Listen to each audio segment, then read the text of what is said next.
Designed for all-day full FPS performance, no stutters, no skipped, and not a single frame missed. Equipped with a GT trigger technology for console-level control in the palm of your hands. And of course, powered by a powerful chipset, backed by a smooth gaming display, and enhanced by the clean and pure OS, Infinix AI. Welcome everyone to the highly anticipated launch of the Infinix GT30 Pro. Right here at Stadium Juara, the heart of MPL Malaysia. My name is Rose and I am absolutely thrilled to be your MC for today's event. And before we begin, allow me to extend a very, very warm welcome to our esteemed guest joining us here today. Mr. Wang Hai Bin, Vice President of Transsion. Mr. Tony Zhao, CEO of Infinix. Mr. Chris Shi, Deputy General Manager of Infinix. Mr. Tommy Xiong, Country Manager of Infinix Malaysia. Mr. Ben Tsai, MediaTek WSD Deputy General Manager. Mr. Geiger, MediaTek Open Software System Director.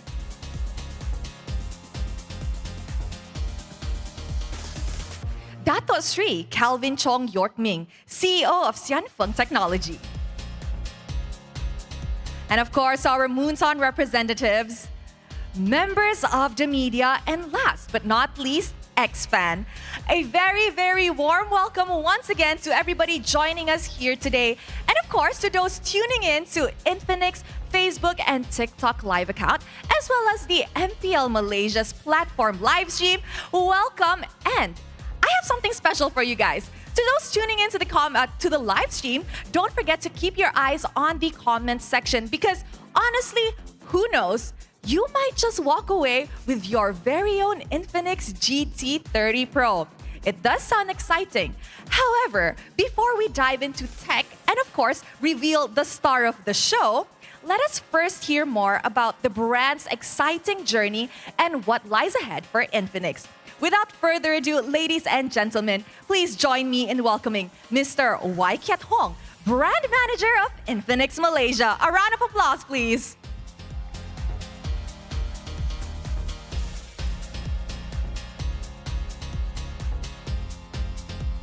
Hi everyone. Welcome to the Infinix GT30 Pro launch event. What an exciting era we are living in. Mobile gaming has grown beyond just a hobby. Actually, it's a very professional interest as well. For many, it's also a lifestyle. Even a career is also very important for all the esports level. But with this growth, we know the struggle all too well. Lag, friend drop, overheating issue that will cost you all the game. That's why today we are here to put an end on all this issue. Now we are crafted a new devices that named as a Infinix GT30 Pro. Before we dive into the product details, we have a big announcement to share. The Infinix GT30 Pro is officially teaming up with MediaTek and MPL Malaysia, the official professional league for MLBB. So to bring you the ultimate gamer choice of smartphone. Built on years of close collaboration with MediaTek, the GT30 Pro represents our shared vision of pushing mobile gaming to the next level. With MediaTek cutting-edge Dimensity platform at its core, this device delivers the performance, speed, and the thermal efficiency demanded by today's gamers, whether it's a rank battle at home or the global tournament on stage. As many of you know, the Infinix GT30 Pro will be partnering with MPL for an exciting 4-season collaboration. Throughout this partnership, the Infinix GT30 Pro will be official gaming smartphone for the upcoming MPL Malaysia season, and then delivering the top-tier performance with the best gaming MediaTek chipset, supporting the region's top players to perform at their very best performance on the bigger stage. The esports scene is where our heart lies. Beyond our partners with MPL Malaysia, we have also teamed up with 3 top-tier esports teams, which is Homeboys, Monster Vicious, and Ocean Black. Together, we aim to accelerate the growth of esports in Malaysia and provide a bigger stage for the young talents to shine.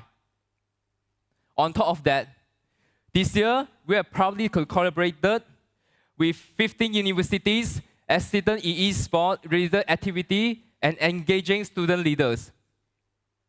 Throughout this effort, we are committed to nurturing young talent and making our a meaningful part of their gaming journey. Let me take a moment to share Infinix Malaysia 2024 performance highlights. By Q4 2024, Infinix Malaysia is under top 3 smartphone brands by market share, with an impressive 35% growth rate, topping of the smartphone industry. This strong performance translates into a remarkable 136% in the total sales compared to the last year and previous year, which is the 2023. Building on our strong sales growth, Ramadan 2025 saw us open 7 new Infinix official brand store nationwide, bringing our brand store closer to our people we serve. This achievement is a statement to the incredible support towards our partners, media, and the loyal fans. As we move forward, Infinix is more committed than ever to innovation, empowering the gamers, and growing together with our communities. Together, we will continue to shape the future together. Thank you. Thank you very much to Mr. Wai Kiat Hong for that inspiring presentation. And of course, as somebody who is in MPL Malaysia, thank you so much, Infinix, for supporting the passion and the dreamers that we have. But now, it's the time that we've all been actually waiting for. Now, I want you guys to imagine a phone built not just to play games, but to actually change how you play it. A device that's been engineered from the inside out to meet the demands of the fastest fingers, the sharpest eyes, and the most competitive minds. Whether you're dominating in ranked games, content creating, or just simply powering through your day, this phone is ready. Now, ready for what, you may ask? Ready to perform, ready to win, and definitely ready to carry like a pro. So now, let us all welcome the person who's going to show us what these biz can really do. Ladies and gentlemen, please join me in welcoming Miss Kiara, the brand manager of Infinix Malaysia, to share with us about the Infinix GT30 Pro.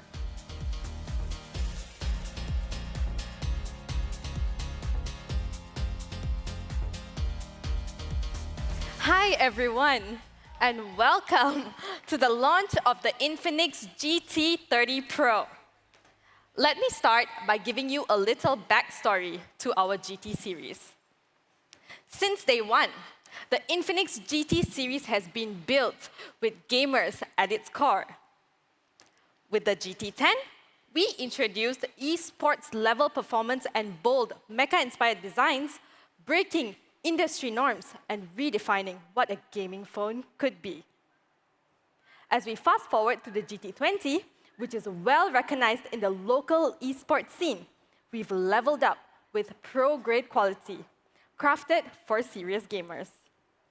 In just 2 years, the GT series has gone from a bold challenger to a true innovator, with powerful chipsets, esports-style lighting, and bold standout designs. And today, we are ready to level up again with the GT30 Pro. The Infinix GT30 Pro isn't just an upgrade. It carries the esports legacy and stands for gamers who dare to push their limits. So, let's get ready to carry like a pro.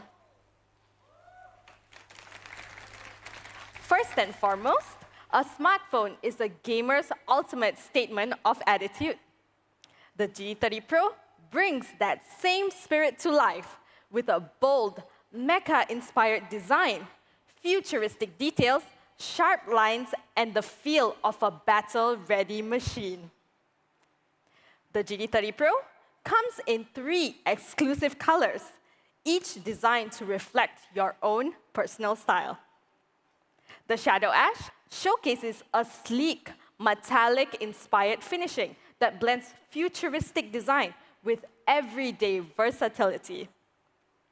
As for the Blade White, it comes with a minimalist yet futuristic look, paired with clean, white light for the perfect balance of gaming and style.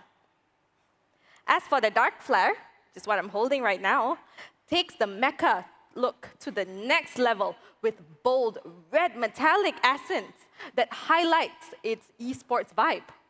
It also has an exclusive GT emblem right at the bottom, which is a badge for gamers who play with pride. It's definitely all in the details. The G30 Pro has a bold touch of color, a matte finish that is comfortable to hold, bringing together a clean, premium gaming look. What's more, the GT30 Pro now features 14 lighting effects. During intense gaming, the RGB mechanical light waves don't just make you feel like a gamer, they make you look like one. But a true gaming phone isn't just about stacking up specs, right? It's about turning every move and every detail into a stepping stone to victory. So, let's see how the Infinix GT30 Pro takes your gaming experience to the next level. The GT30 Pro is powered by a beast of a chipset, the MediaTek Dimensity 8350 premium gaming chipset. But instead of me telling you how powerful it is, who better to explain than the experts themselves? So let's give a warm welcome to Mr. Armstrong Chen, Senior Technical Manager of MediaTek, who's here to share more about this incredible chipset and what makes it a true game changer. Everyone, let's give a round of applause for Mr. Chen.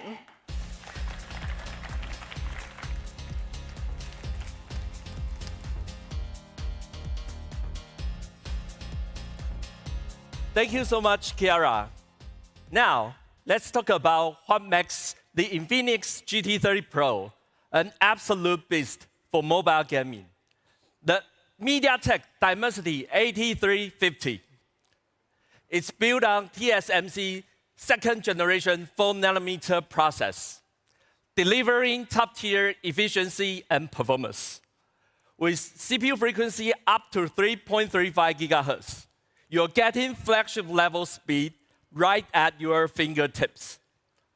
On top of that, we've equipped it with the NPU 780 advanced AI processor, pushing the boundaries of on-device intelligence for more smooth gaming, faster processing, and smarter optimizations. Compared to the previous generation, the CPU peak power consumption has been reduced by 30%, with GPU performance has been boosted by incredible 60%. Even better, the GPU power consumption is 55% lower, ensuring top-tier graphics with longer battery life. Simply put, you'll get console-like graphics and battery-smooth gameplay, all while keeping your device cool and efficient. And to take things even further, powering all that performance is MediaTek Hyper Engine technology. Hyper Engine is the secret weapon behind the GT30 Pro's gaming experience. It's not just focused on the raw speed. It delivers intelligent optimization at every level. That means faster touch response, stable frame rate, dynamic resource management, and also the smarter networking. Whether you're deep in the game rank match or switching between apps mid-game. HyperEngine keeps everything cool, smooth, and responsive. No stutter, no lag, no overheating. That is what gives the GT30 Pro a competitive edge, a true flagship-level gaming experience meant for players who want to dominate, not just play. So with that, I'll hand it back to Kiara. Thank you so much.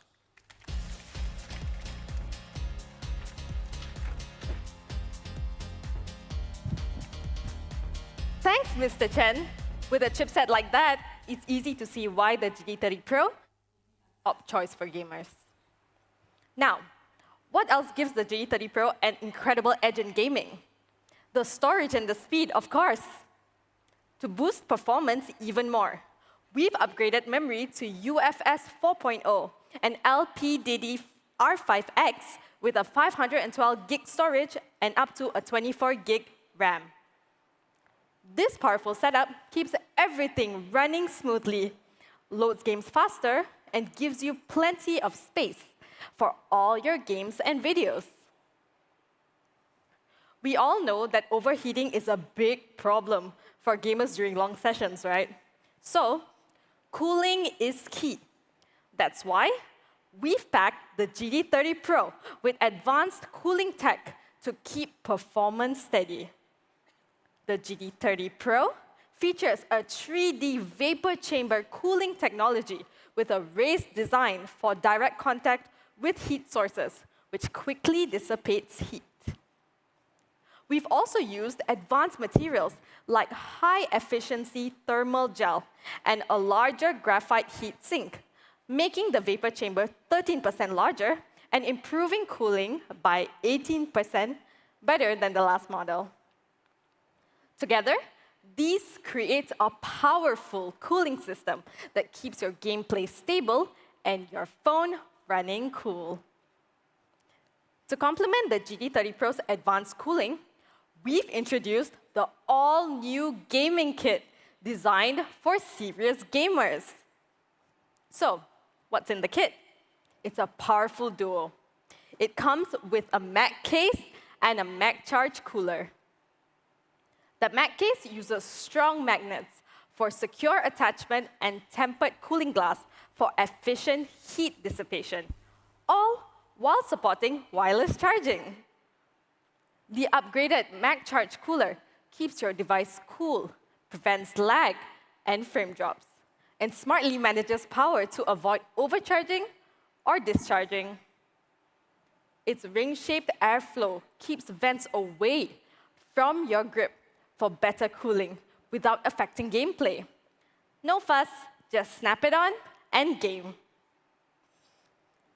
All that performance and cooling power means nothing without a strong battery life, right?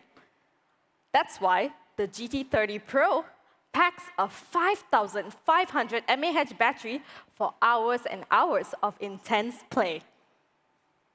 When it's time to recharge, we've upgraded the 3-level charging modes with a 45-watt fast charging and introduced a 30-watt wireless fast charge for the first time in this series. So you can say goodbye to your battery anxiety because you're powered for every fight and at every time. But to truly unlock peak gaming performance, we took it a step further. Introducing the GT30 Pro's exclusive all-day full FPS system built around a flagship chipset and integrating our Mac charge, cooler, and our Mac case. This powerful combo delivers limitless full-frame performance all day long, so you stay locked in at every match and in every moment. The GT30 Pro's end-to-end cooling and powerful fan keep performance smooth with no overheating and no lag. So you get full-frame gaming all the way. And since the fan also charges while cooling, you can play longer without draining the battery. During intense battles, the GT30 Pro lets you charge while playing with zero slowdown. With advanced thermal tech and a powerful cooling fan, it keeps performance smooth and stable. No lag, no frame drops. The GT30 Pro is officially certified for esports grade performance. Optimized through thousands and hundreds of tweaks and tests, it delivers smooth, stable, high frame rates in 10 major games, carrying games through the most intense mobile battles. But the GT30 Pro isn't just powerful. It also gives you better control in-game, from 2D to 3D for a whole new level of gameplay. The GT30 Pro introduces the innovative capacitive shoulder buttons, the GT Trigger. Unlike traditional mechanical buttons, the GT Trigger activates with a simple tap, giving you faster response for high-frequency actions, less physical wear, and an ultra-long lifespan. For passionate gamers, the GT Trigger expands your control options. Like, for example, in MLBB, you can use it to view the map, check the scoreboard, or buy items really, really quickly. And it's not just for gaming. A quick tap of the GT Trigger snaps photos and controls video playback, making everyday use effortless and convenient. So, you can say goodbye to one-dimensional controls because the Infinix GT30 Pro pairs capacitive shoulder buttons with an X-axis linear motor, 4D vibration 3.0, and a 6-axis gyroscope for a fully immersive experience.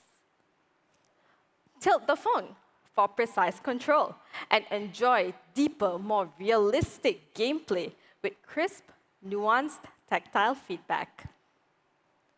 The GT30 Pro also features a lightning-fast 2,160 Hz touch sampling rate and a 16 times super resolution touch, making every swipe ultra-responsive and perfectly timed.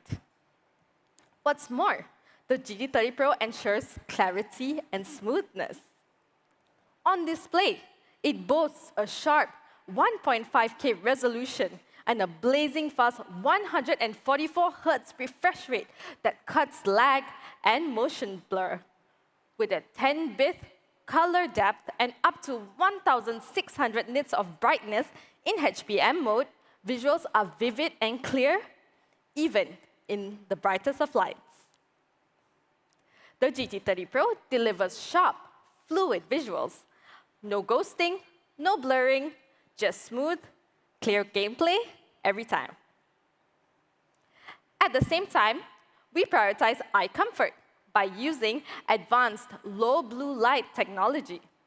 This effectively reduces low light exposure, keeping players comfortable during long gaming sessions. When it comes to connection issues mid-game, we all know the frustration. That's why the GT30 Pro features a custom layout of a 14 esports-grade antennas all around the phone. So even in landscape mode, your signal stays strong and your connection stays smooth. With a full 360-degree coverage and the latest networking tech, your connection stays rock solid during every clutch moment. You can easily switch between Wi-Fi, mobile data, or toggle dual SIMs without dropping a beat. The upgraded Super Wi-Fi 2.0 acts like your personal network bodyguard, delivering fast speeds and low latency so you can carry every game like a pro. Everyone knows gaming is a full sensory adventure, right? And the GT30 Pro takes that to the next level, providing gamers with a fully immersive sound experience. At the same time, the visuals get a cinematic boost, less eye strain, more vibrant colors, so you can spot heroes, skills, and movements clearly, even in the darkest of team fights. Gaming is also where advanced technology steps up, and the GT30 Pro delivers a powerful AI boost. With an upgraded X-Boost AI, it offers richer game assist features and unlocks new ways to play smarter. The AI Magic Box adds useful tools like dialogue speed up and auto pickup, helping you stay focused on the crucial moments and stay one step ahead. Plus, the Magic Voice Changer uses AI to fine-tune your voice, letting you to switch tones with a single tap, making voice chat more fun and giving your gaming sessions a fresh vibe. But the GT30 Pro is actually more than just a gaming powerhouse. If you're looking to capture life's best moments, the Infinix GT30 Pro makes it easy. With a 108-megapixel main camera, a 13-megapixel front camera, and an 8-megapixel ultra-wide lens, snapping stunning landscapes, portraits, or everyday memories is effortless. Anyone can instantly take crisp, high-quality photos. And it gets even better. Dual View Video lets you record front and back at the same time, capturing twice the action.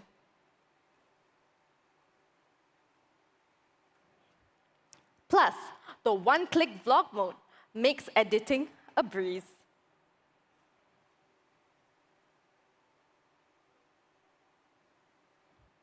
Portrait Bokeh gives your shots that magazine quality feel, while Smart Document Scanning keeps your work photos sharp and professional. But there's even more waiting for you to explore. The GT30 Pro is your perfect partner for capturing life's best moments.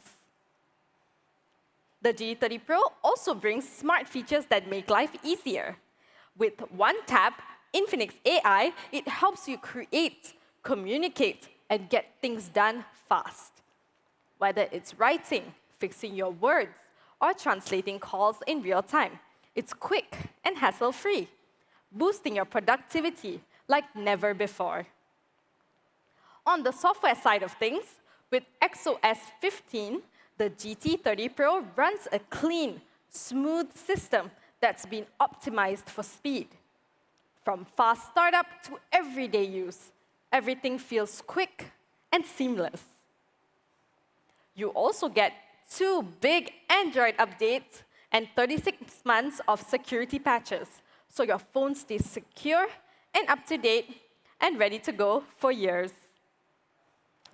With that said, the Infinix GT30 Pro packs everything gamers need, from all-day full FPS, responsive shoulder buttons, cool lighting effects, and a smart network boost. Built to level up your game, and proudly the official gaming smartphone of MPL MY Season 16. And that's not all. We have one more big surprise for you this launch event, and it's the XPad GT. We are introducing the Infinix XPad GT, a true game changer for tablet gaming. It features a 144Hz Esports grade display and a 3D 8-speaker surround sound for ultra-smooth, immersive gameplay. But it's not just for gaming. With Infinix AI and Folex, it's optimized for big screen productivity.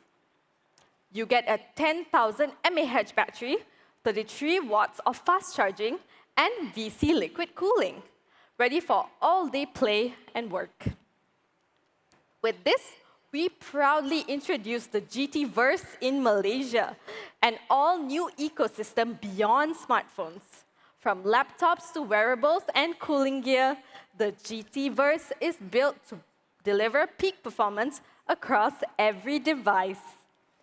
That's all from me. Thank you so much. Thank you so much to Ms. Kiara for that exciting reveal. And I think what we all can gather from that presentation is that the Infinix GT30 Pro 5G is definitely the device needed for you to carry like a pro. But we're not done just yet. It's still too early. So up next, we actually prepared a video for you all, and it is the Esports Team Assemble video. I suggest you guys to pay attention to this video because it will hold a teaser on the upcoming guests who will be accompanying me here on stage. So, let's watch this video.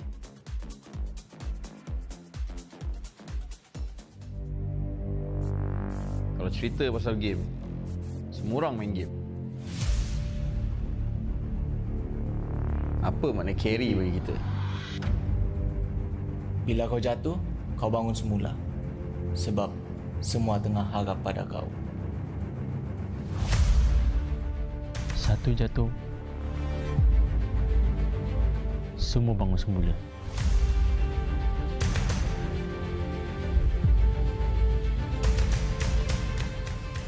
Carry bagi kami bawa tim keluar daripada bayang-bayang dan masuk ke pentas utama. Carry itu bukan pasal kau seorang. Ia adalah tanggungjawab. Satu nama, satu tim, satu impian.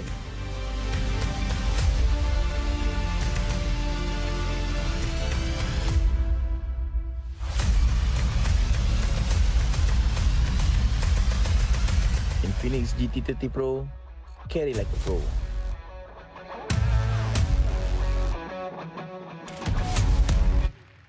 And there you have it. Some of the few people in our esports industry who live and breathe esports. So with me on stage right now, we have Nur Edi Nursal, also known as Daddyhood, the founder of Homeboys. Muhammad Farhan, also known as Jangs, team manager of Ocean Black. And of course, Kelvin Unting or Rexvin, the analyst of Team Monster Vicious. Ladies and gentlemen, a round of applause. Hello, how are you guys? Hi. I'm good. Oh, semua sehat? Sehat. Sehat. Sehat. Kejap, Daddy tengah struggle dengan mic. Okay. Hello. Dia memang macam tu, suka boycott. Alright. Bagilah, intense sikit lah kan sebelum start. Okay, now, we know MPL has been going on for a few weeks, tapi mungkin we can talk about the Infinix GT30 Pro dulu. Now, I'm pretty sure you guys are one of the first few untuk pegang, dapat main, dapat feel lah kan. Apa perasaan dia? Rasa best tak? Saya dulu Daddy dulu lah. Yeah, best because satu sebab Infinix, dia punya gaming experience kita dengan Infinix since GT10 lagi. So bila dia upgrade sampai ke GT30 ni, memang satu benda experience yang bagus dan harganya sangat affordable lah. Sebelum dia announce, I think saya nak bagi tahu yang harga dia sangat affordable. As a gamers, memang ini satu gaming phone yang best. Untuk Jangs pula? Okay, first of all, kita orang try and I think benda yang menarik adalah the full day FPS system tu.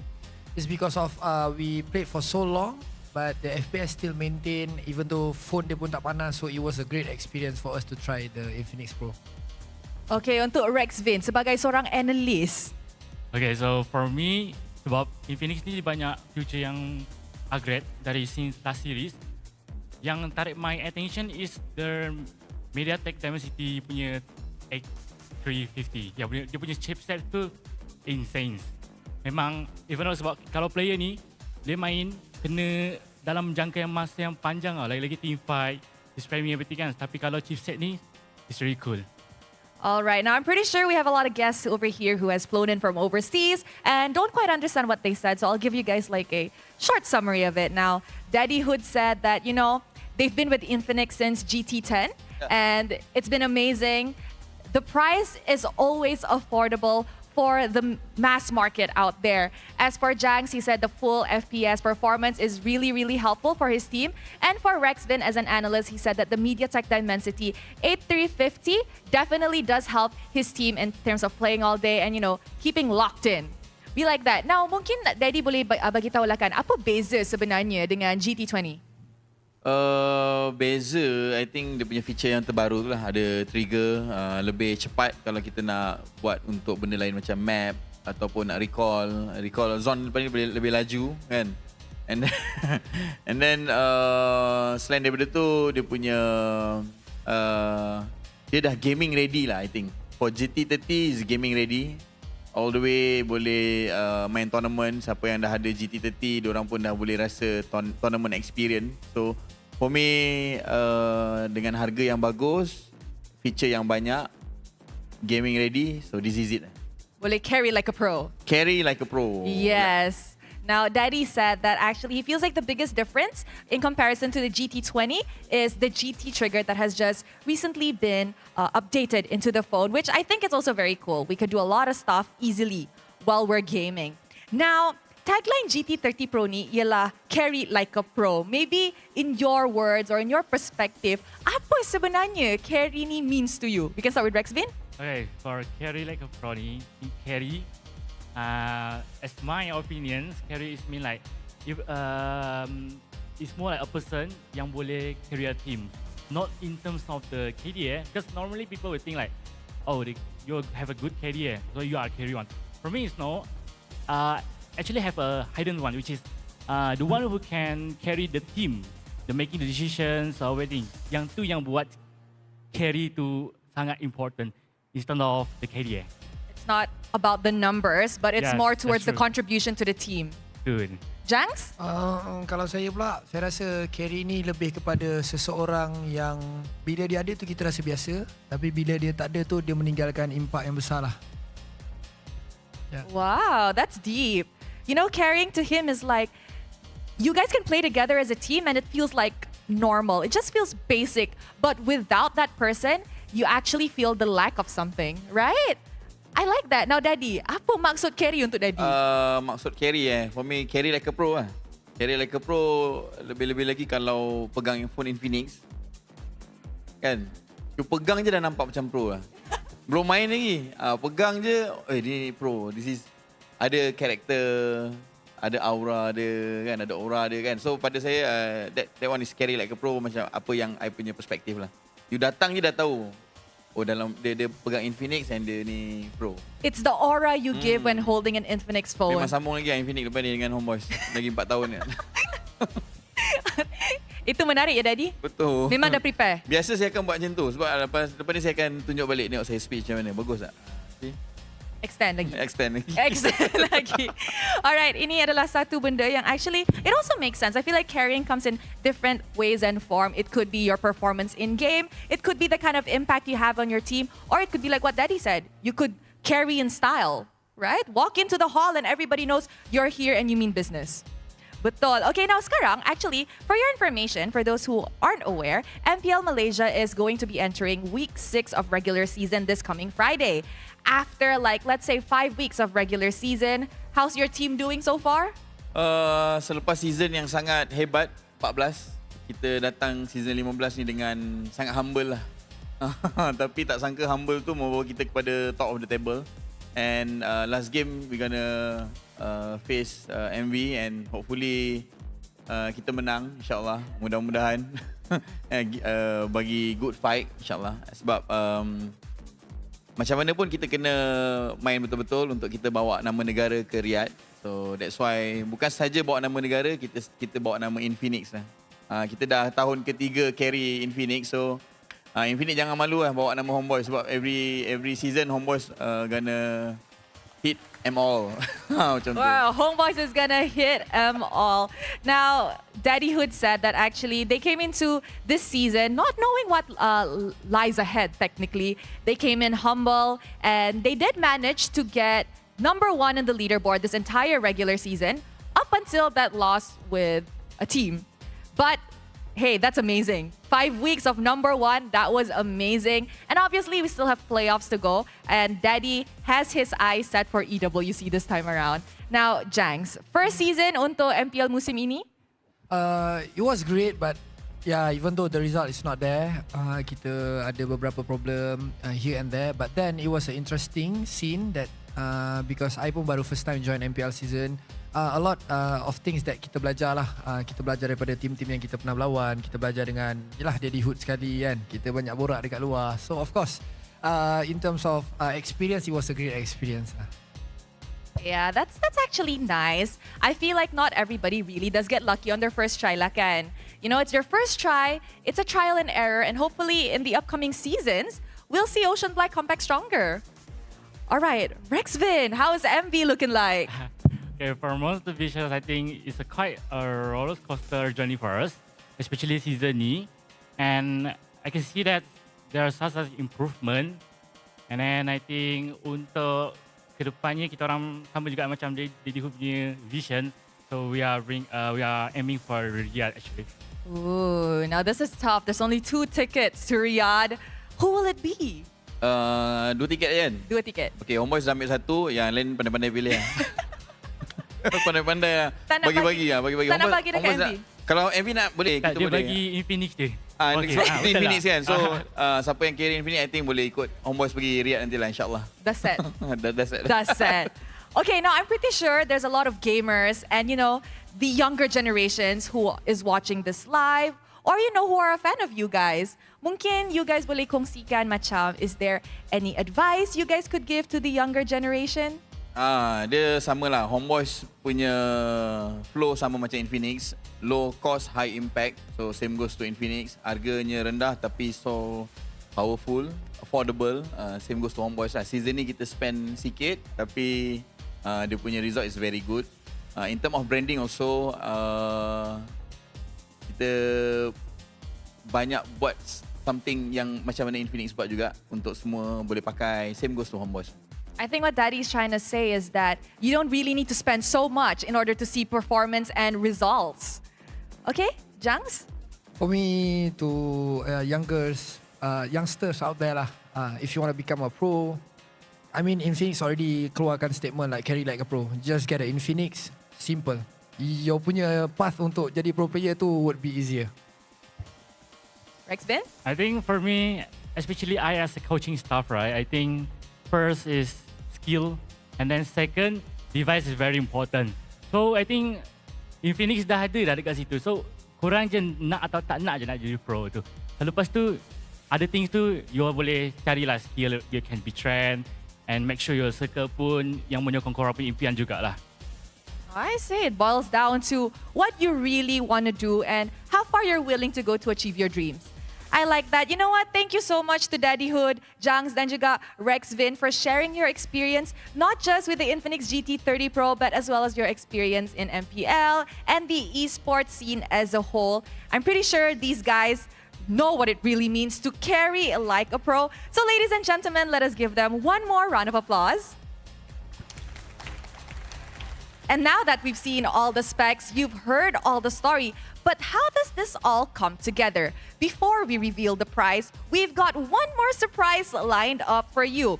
It's time to see the GT30 Pro in action in the way it was truly meant to be experienced. So we prepared one last special video for you. Let's go take a look.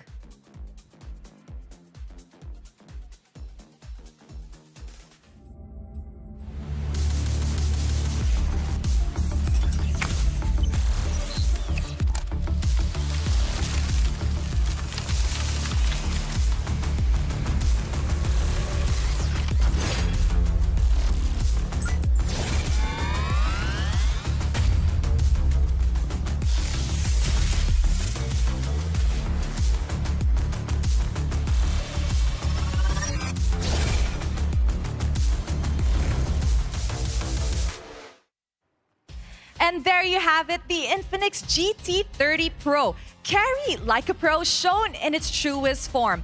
So we've seen it all, but what would you expect the price to be? And like what Daddy Hood has mentioned just now, it is always meant for the mass market. And it's always going to ensure that it's a bang for your buck. So for everybody tuning in online, don't forget to actually comment your price guesses in the comment section down below. We're watching, we're reading, just go comment. And of course, before the big reveal, we'd like to invite a few very special guests up on stage to join us for this momentous occasion. Ladies and gentlemen, please join me in welcoming Mr. Wang Haibin, Vice President of Transsion.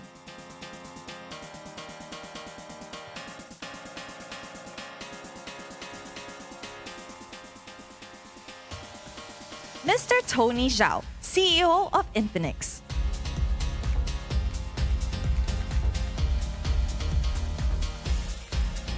Mr. Chris Shi, Deputy General Manager of Infinix. Mr. Tommy Shong, Country Manager of Infinix Malaysia.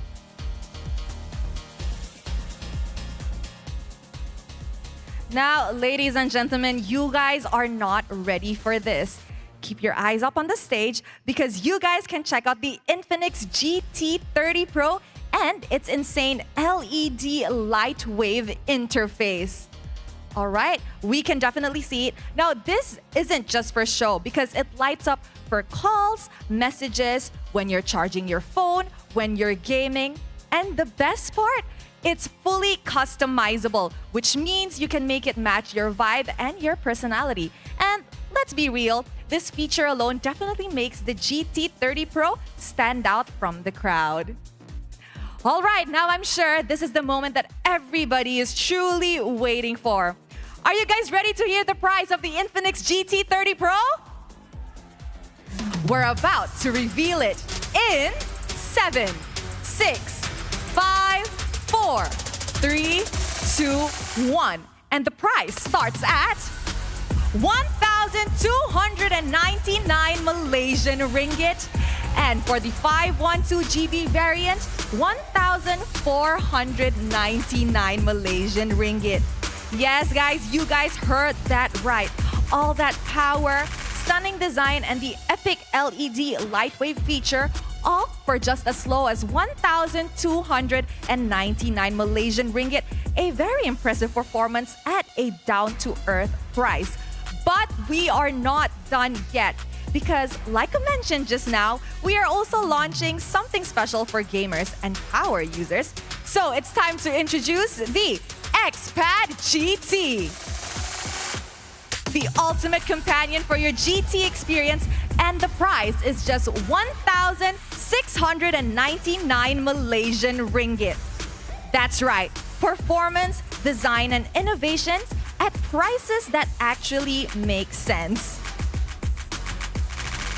And there you have it, guys.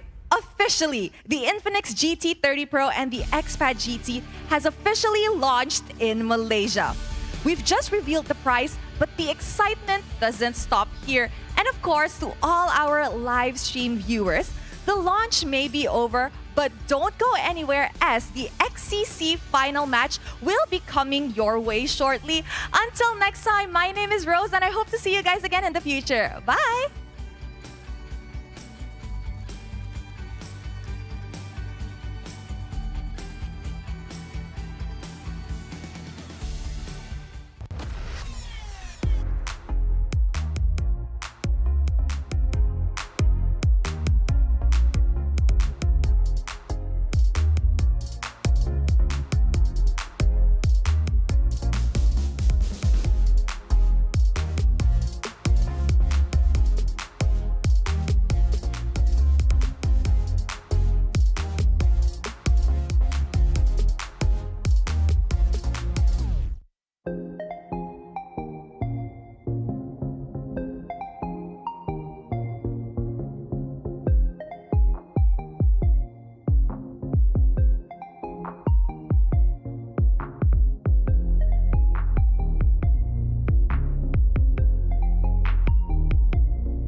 dynamic, and all about standing out. So why shouldn't their phones be more like them? A different aesthetic that stands out is as essential for a gamer as the game itself. Mechaloo redefines what design means in a smartphone, providing mesmerizing lighting effects and outlandish RGB color combinations to define what it means to be GT. The avant-garde mecha texture on the back imbibes the true soul of GT and concentrates on its key pillars: metal, power, and speed. Together, cutting-edge technology and unconventional design create true devices for the future. It's time to outplay the rest.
see how you do under pressure. Oh.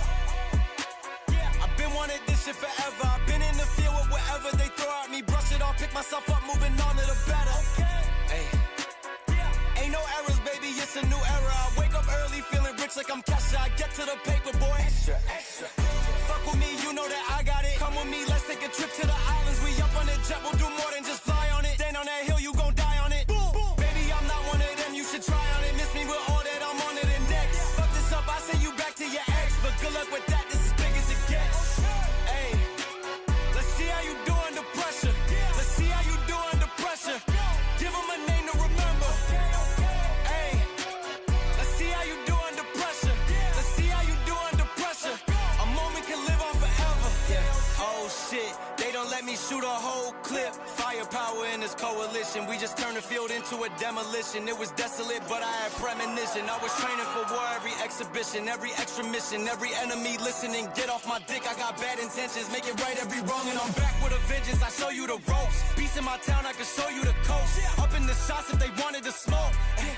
If you know, then you know. Suited up, bitch, my whole team do the same. Don't you forget who created the game. Ready for war, I was born with grenades.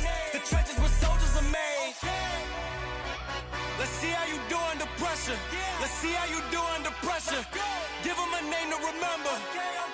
Hey, let's see how you do under pressure. Let's see how you do under pressure. A moment can live on forever. Let's see how you do under pressure. Let's see how you do under pressure. Give them a name to remember. Hey, let's see how you do under pressure. Let's see how you do under pressure. A moment can live on forever.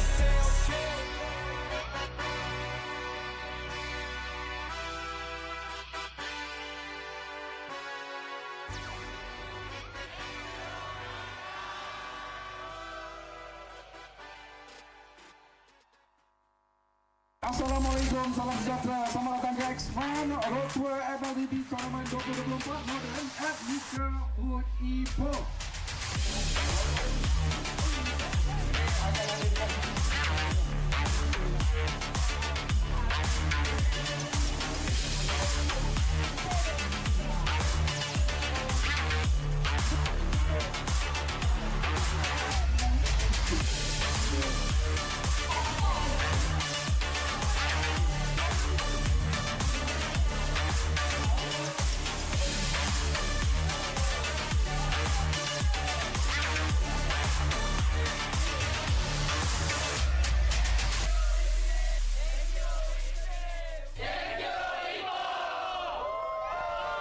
Logo baru sambutan film X-Fan Road Tour 2024 untuk Southern.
Introducing All-Round Fast Charge 3.0 with Cheetah Ultra battery system, an ultimate power solution designed for endurance, longevity, and speed.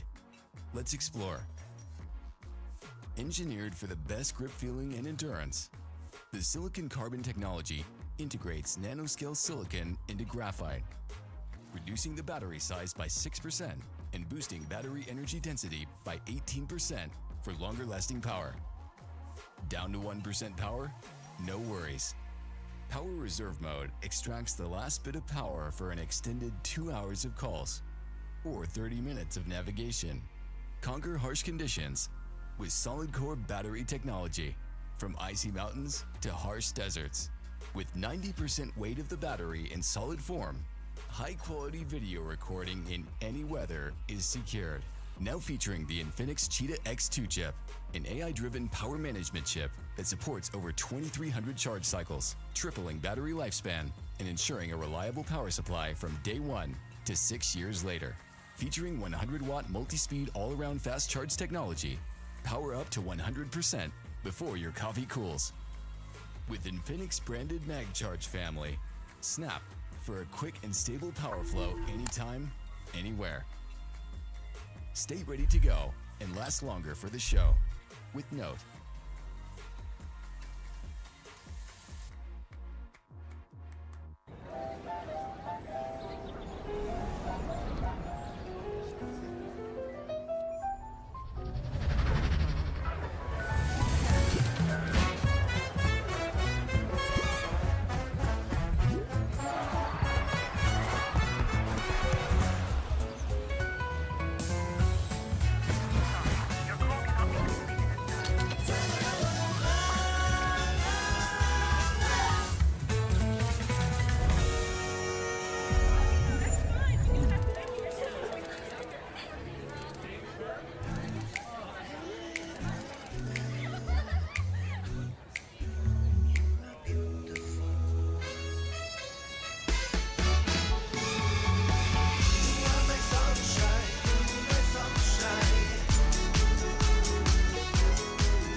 Introducing all-round fast charge 3.0 with Cheetah Ultra battery system, an ultimate power solution designed for endurance, longevity, and speed.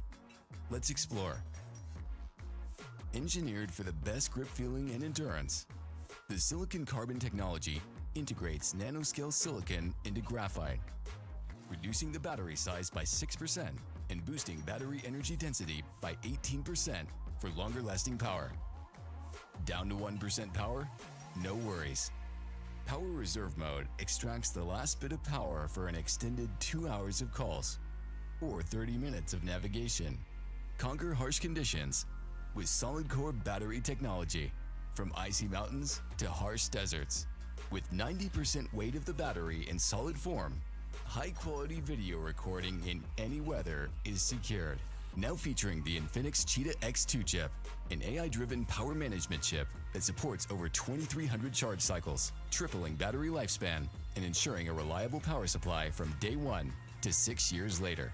Featuring 100-watt multi-speed all-around fast charge technology, power up to 100% before your coffee cools.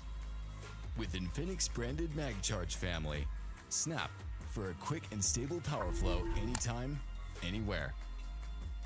Stay ready to go and last longer for the show with Note.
The gamers of today are bold, dynamic, and all about standing out.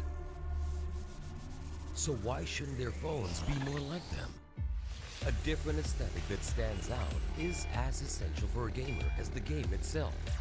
Mekalu redefines what design means in a smartphone, providing mesmerizing lighting effects and outlandish RGB color combinations to define what it means to be GT.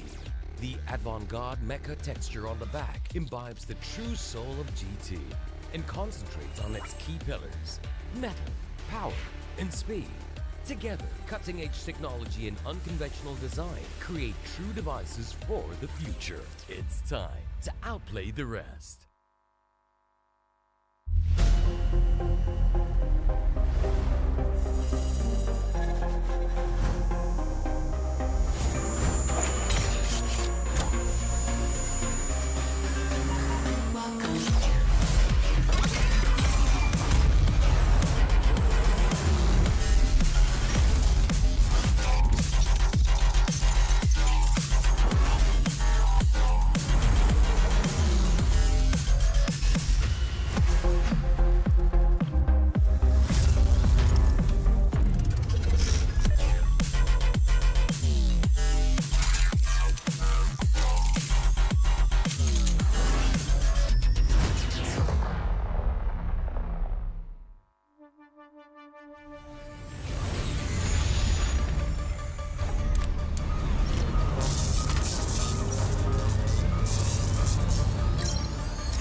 See how you do under pressure. Yeah, I've been wanting this shit forever. I've been in the field with whatever they throw at me. Brush it off, pick myself up, moving on to the better. Hey, ain't no errors, baby, it's a new era. I wake up early, feeling rich like I'm Kesha. I get to the paper, boy. Extra, extra. Fuck with me, you know that I got it. Come with me, let's take a trip to the islands. We up on the jet, we'll do more than just fly on it. Stand on that hill, you gon' die on it. Boom, boom. Baby, I'm not one of them, you should try on it. Miss me with all that, I'm on to the next. Fuck this up, I send you back to your ex. But good luck with that, this is big as it gets. Hey, let's see how you do under pressure. Let's see how you do under pressure. Give them a name to remember. Hey, let's see how you do under pressure. Let's see how you do under pressure. A moment can live on forever. Yeah. Oh shit, they don't let me shoot a whole clip. Firepower in this coalition. We just turned the field into a demolition. It was desolate, but I had premonition. I was training for war every exhibition, every extra mission, every enemy listening. Get off my dick, I got bad intentions. Make it right every wrong, and I'm back with a vengeance. I show you the ropes. Peace in my town, I can show you the coast. Up in the shots if they wanted to smoke. If you know, then you know. Suited up, bitch, my whole team do the same. Don't you forget who created the game. Ready for war, I was born with grenades. The trenches where soldiers are made. Let's see how you do under pressure. Let's see how you do under pressure. Give them a name to remember. Hey, let's see how you do under pressure. Let's see how you do under pressure. A moment can live on forever. Let's see how you do under pressure. Let's see how you do under pressure. Give them a name to remember. Hey, let's see how you do under pressure. Let's see how you do under pressure. A moment can live on forever.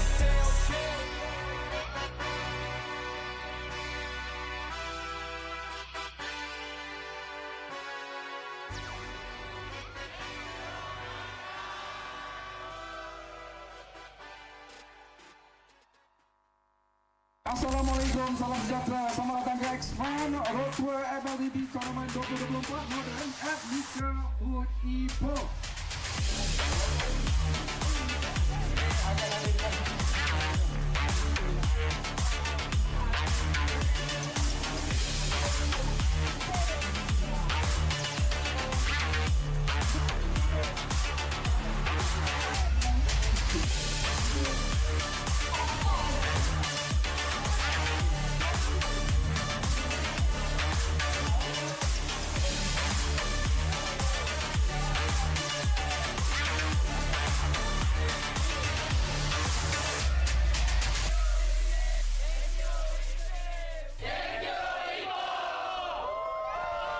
Johor Bahru sambungkan ke dalam X-Fan Road Tour 2024 untuk Southern.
Introducing All-Round Fast Charge 3.0 with Cheetah Ultra Battery System, an ultimate power solution designed for endurance, longevity, and speed.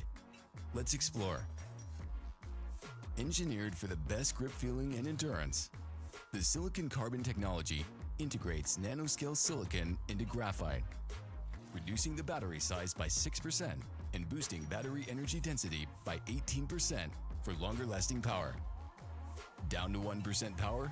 No worries. Power Reserve Mode extracts the last bit of power for an extended 2 hours of calls or 30 minutes of navigation. Conquer harsh conditions with solid core battery technology, from icy mountains to harsh deserts. With 90% weight of the battery in solid form, high-quality video recording in any weather is secured. Now featuring the Infinix Cheetah X2 chip, an AI-driven power management chip that supports over 2,300 charge cycles, tripling battery lifespan and ensuring a reliable power supply from day one to 6 years later. Featuring 100-watt multi-speed all-around fast charge technology, power up to 100% before your coffee cools. With Infinix branded MagCharge family, snap for a quick and stable power flow anytime, anywhere. Stay ready to go and last longer for the show with Note.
Introducing All-Round Fast Charge 3.0 with Cheetah Ultra battery system, an ultimate power solution designed for endurance, longevity, and speed.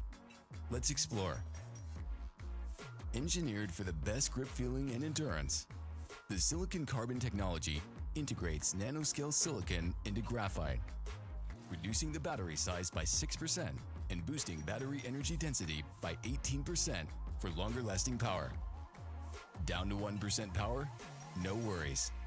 Power Reserve Mode extracts the last bit of power for an extended 2 hours of calls or 30 minutes of navigation. Conquer harsh conditions with solid core battery technology, from icy mountains to harsh deserts. With 90% weight of the battery in solid form, high-quality video recording in any weather is secured. Now featuring the Infinix Cheetah X2 chip, an AI-driven power management chip that supports over 2,300 charge cycles, tripling battery lifespan and ensuring a reliable power supply from day one to 6 years later. Featuring 100-watt multi-speed all-around fast charge technology, power up to 100% before your coffee cools. With Infinix branded MagCharge family, snap for a quick and stable power flow anytime, anywhere. Stay ready to go and last longer for the show with Note.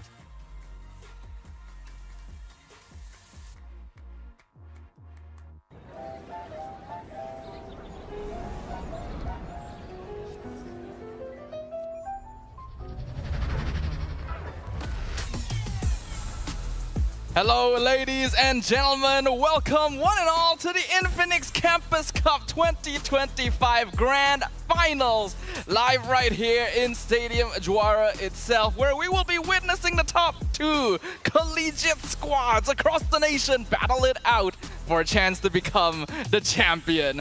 My name is Stafa, and joining me on the desk for this momentous occasion is none other than Husky.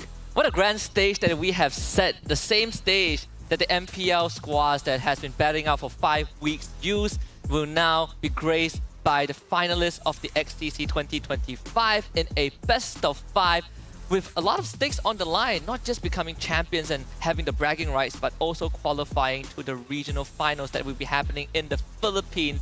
And I'm so excited to see what our collegiate teams have in store for all of us. Yeah, it's always quite a treat to be able to witness teams from the collegiate scene come up onto a stage as large as this and just show the world and the country what they are capable of. What kind of interesting drafts we're going to see, interesting metas that you may not get to witness as often on the stage of MPL, because these players are just have the freedom to try out and experiment with different hero comps, different strategies. So I think I'm very excited, and I hope everyone watching from home and here in the stadium is just as excited as we are. On top of that, I went through the roster and I saw some familiar names. We both saw some very familiar names who are playing for either team. Some of them have been either in MAL or in the MPL roster, right? Whether as a sub or mainstay.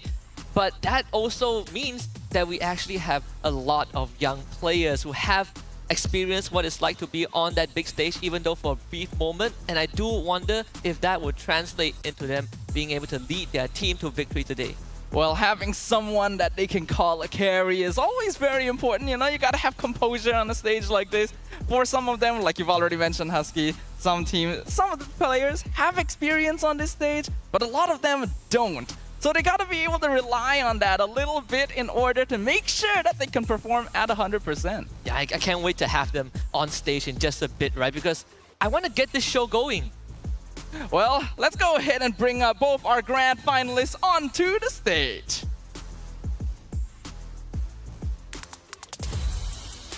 Marching in from USM, they've shown nothing but composure and discipline through every round of the knockout.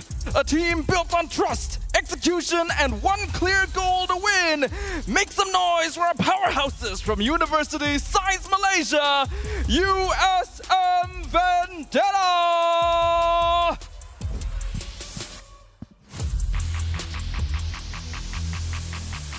From the classroom of Uniza to the grand stage of XCC 2025, this is a team reborn to grit, grind, and pure belief.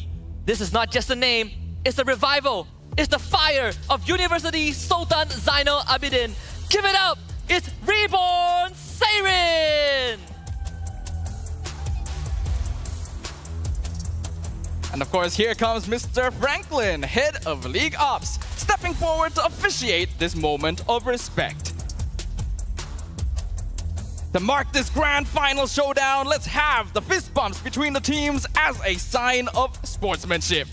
This is it. No more talk, no more brackets, no more second chances. It's time to find out who will carry like a pro. All right, let's get the show going. Such a different atmosphere, I think, for a lot of these collegiate players who haven't had the chance to step foot on the stage itself, wearing the gear and, of course, playing in a true professional tournament setting. It is a very different feeling, right? Cameras are on you, lights are glaring. You see audiences cheering for you. Some might be against you if they're not, favoring your team. But overall, it could really start to see some different elements surface, right? How do you kind of play through a long series in an environment where the stress feels like it is twice as much? And I do wonder if there's gonna be any cases of star syndrome as well. These are literally the desks, the stage that our local MPL players have used throughout multiple weeks of our recent MPL Malaysia. So imagine it would be such an incredible feeling to be sitting where they stood, especially for the grand finals of the Infinix Campus Cup. These two teams have battled through many other rivals and through a grueling bracket to make it all the way here. And now only one of them will be able to emerge as champion. Yeah, we started with 16 teams, and through the, I think, month or two of just competitive vetting, we've got the best two. And honestly, I hope that when this tournament ends, when we finally draw the curtains, before they leave the stage, or before at least they leave Stadium Juara, they take a photo with the seat that they are on. Maybe Innocent sat on that seat. Maybe it was used by Sasa 2 seasons ago. You never know, right? You gotta have a memorable moment. Gotta remember the seat you're on, and then next time when you watch MPL, you'll be able to tell your friends, hey, I sat there. I sat there. Remember when Innocent got the Savage in the opening game? That's the seat I sat on. That's my chair now as well. I have sat where he has sat. But now let's focus on the matter at hand itself. Once again, this is going to be a best of 5 series that gives both of these teams a good amount of time to really figure out how the meta goes in this particular match especially, and to find out how their opponents are going to approach the Land of Dawn. So, without further ado, ladies and gentlemen, let's get things started by jumping into the draft for game number 1.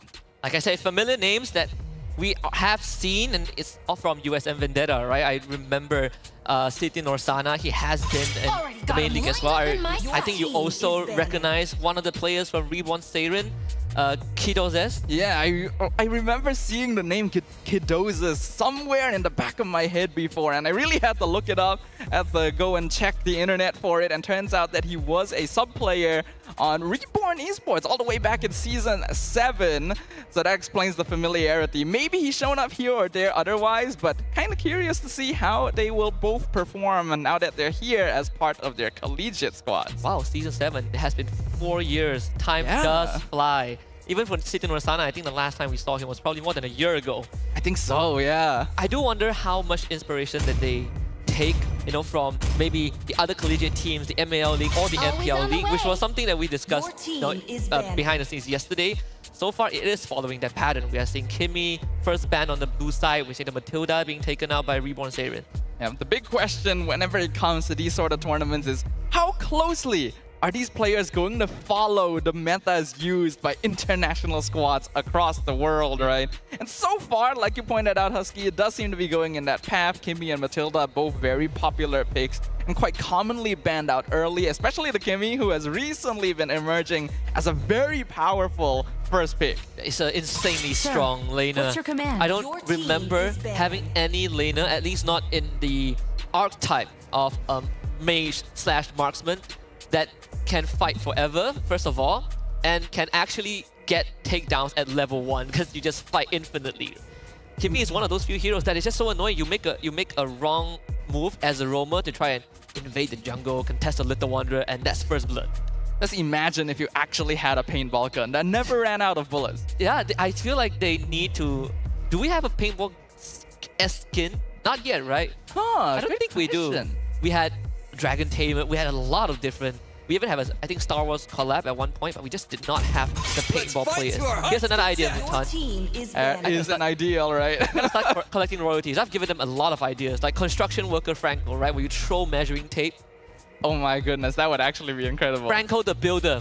That's more. Can he build it? Can he build it? Well, let's see if these teams continue building their drafts correctly, because so far it is still looking like very common bans, right? Though interestingly enough, USM Vendetta banned Fanny on the blue side. This is more typically a red side ban, so is it an indication that they're not comfortable with the hero, or are they trying to go next level with the Gambit? I think, let's be very honest, the first impression that people get is always, oh, maybe the jungler isn't that comfortable on a Fanny, right? Because you mentioned it's a red side ban, and usually if you ban it on blue side, it means you have no intention of playing it, even when it goes through. And it helps red side saves a ban, which I think right now, red side is such a strong side to be on because you have two picks that are very well protected, right? Red side third pick where you can have 2 bans. If you include the 4th pick, there's 3 chances to protect your third pick and then your gotcha pick in the red 5. And the longer a meta progresses and the more heroes are added to the OP pool, the stronger red side ends up becoming, because you just have better access to more heroes at once, and then that very valuable final pick as well. But with the Hayabusa now banned out by USM Vendetta, and then the Harif by Reborn Seirin, that concludes our first ban phase. Let's see what will be the hero to kick off the draft. Wait. Kalea, right? It has to be Kalea. I hope it's not Angela. Yeah, I saw the Angela hover and I was like, no way. So Kalea first pick, very straightforward. And another thing to note is that these two teams are actually playing without any coaching staffs, right? And collegiate team, usually they rely on their own, within the 5 players. So that also is an element to look at, whether how it influences their performance. It does open up picks like Joy, like Badang that we have commonly seen. The Drusin is also open. So far, it doesn't seem like Reborn Seirin has the intention. Joy did get a bit of a bump down. That late game damage from electrifying beats cut down by 20%. Still pretty strong though. But we have definitely been seeing a lot less Joy in MPL as a result of that, with teams just generally experimenting with more different things. Looks like Reborn Seirin gonna stick with a pretty safe opening of Joy and the Badang. But there is a reason that recently Kalea first pick hasn't been quite as popular, and oftentimes it comes down to that Gatot counter, which Reborn did not go for yet. We have also seen solutions to the Gatot counter, right? I think the Game 2 between SRG, OG, and Homeboys was a very good example. There was a Kalea blue side pick, and then we saw a Gatot as a response. But then it's a very... it's a scenario that's in a vacuum, right? We got a Baxia XP lane, which kind of answered everything. It would be interesting if one of these teams picked that hero up down the road. We've seen Homeboys do that into a Kalea, which didn't really work out because Kalea generally doesn't care too much about the Baxia, but we do get the Beatrix Suyo priority. Big combo players for the Kalea. So far, I am liking what USM Vendetta is bringing to the table. Suyo means they're going to be leaning a bit more into that early game, and it provides a burst jungler that is able to combo together with the Kalea. So if they're able to pick up another burst mage, something like a Farsa, for example, their early game should set up quite well for this Beatrix. Reborn, looks like they're eyeing their mid laner right now, and they lock in the Valentina. It's a very, very safe pick, regardless of what mid laner comes out from USM Vendetta. There is an answer to it, the copycat. I think if you are USM Vendetta, I agree with you. I like this opening from them, but at the same time, they might have to start looking into alternatives, right? Because right now it's very combo based, it's very cooldown reliant. Tsunami Slam into a Banner's Rage. If your combo goes through and you don't get a takedown, the fight ends.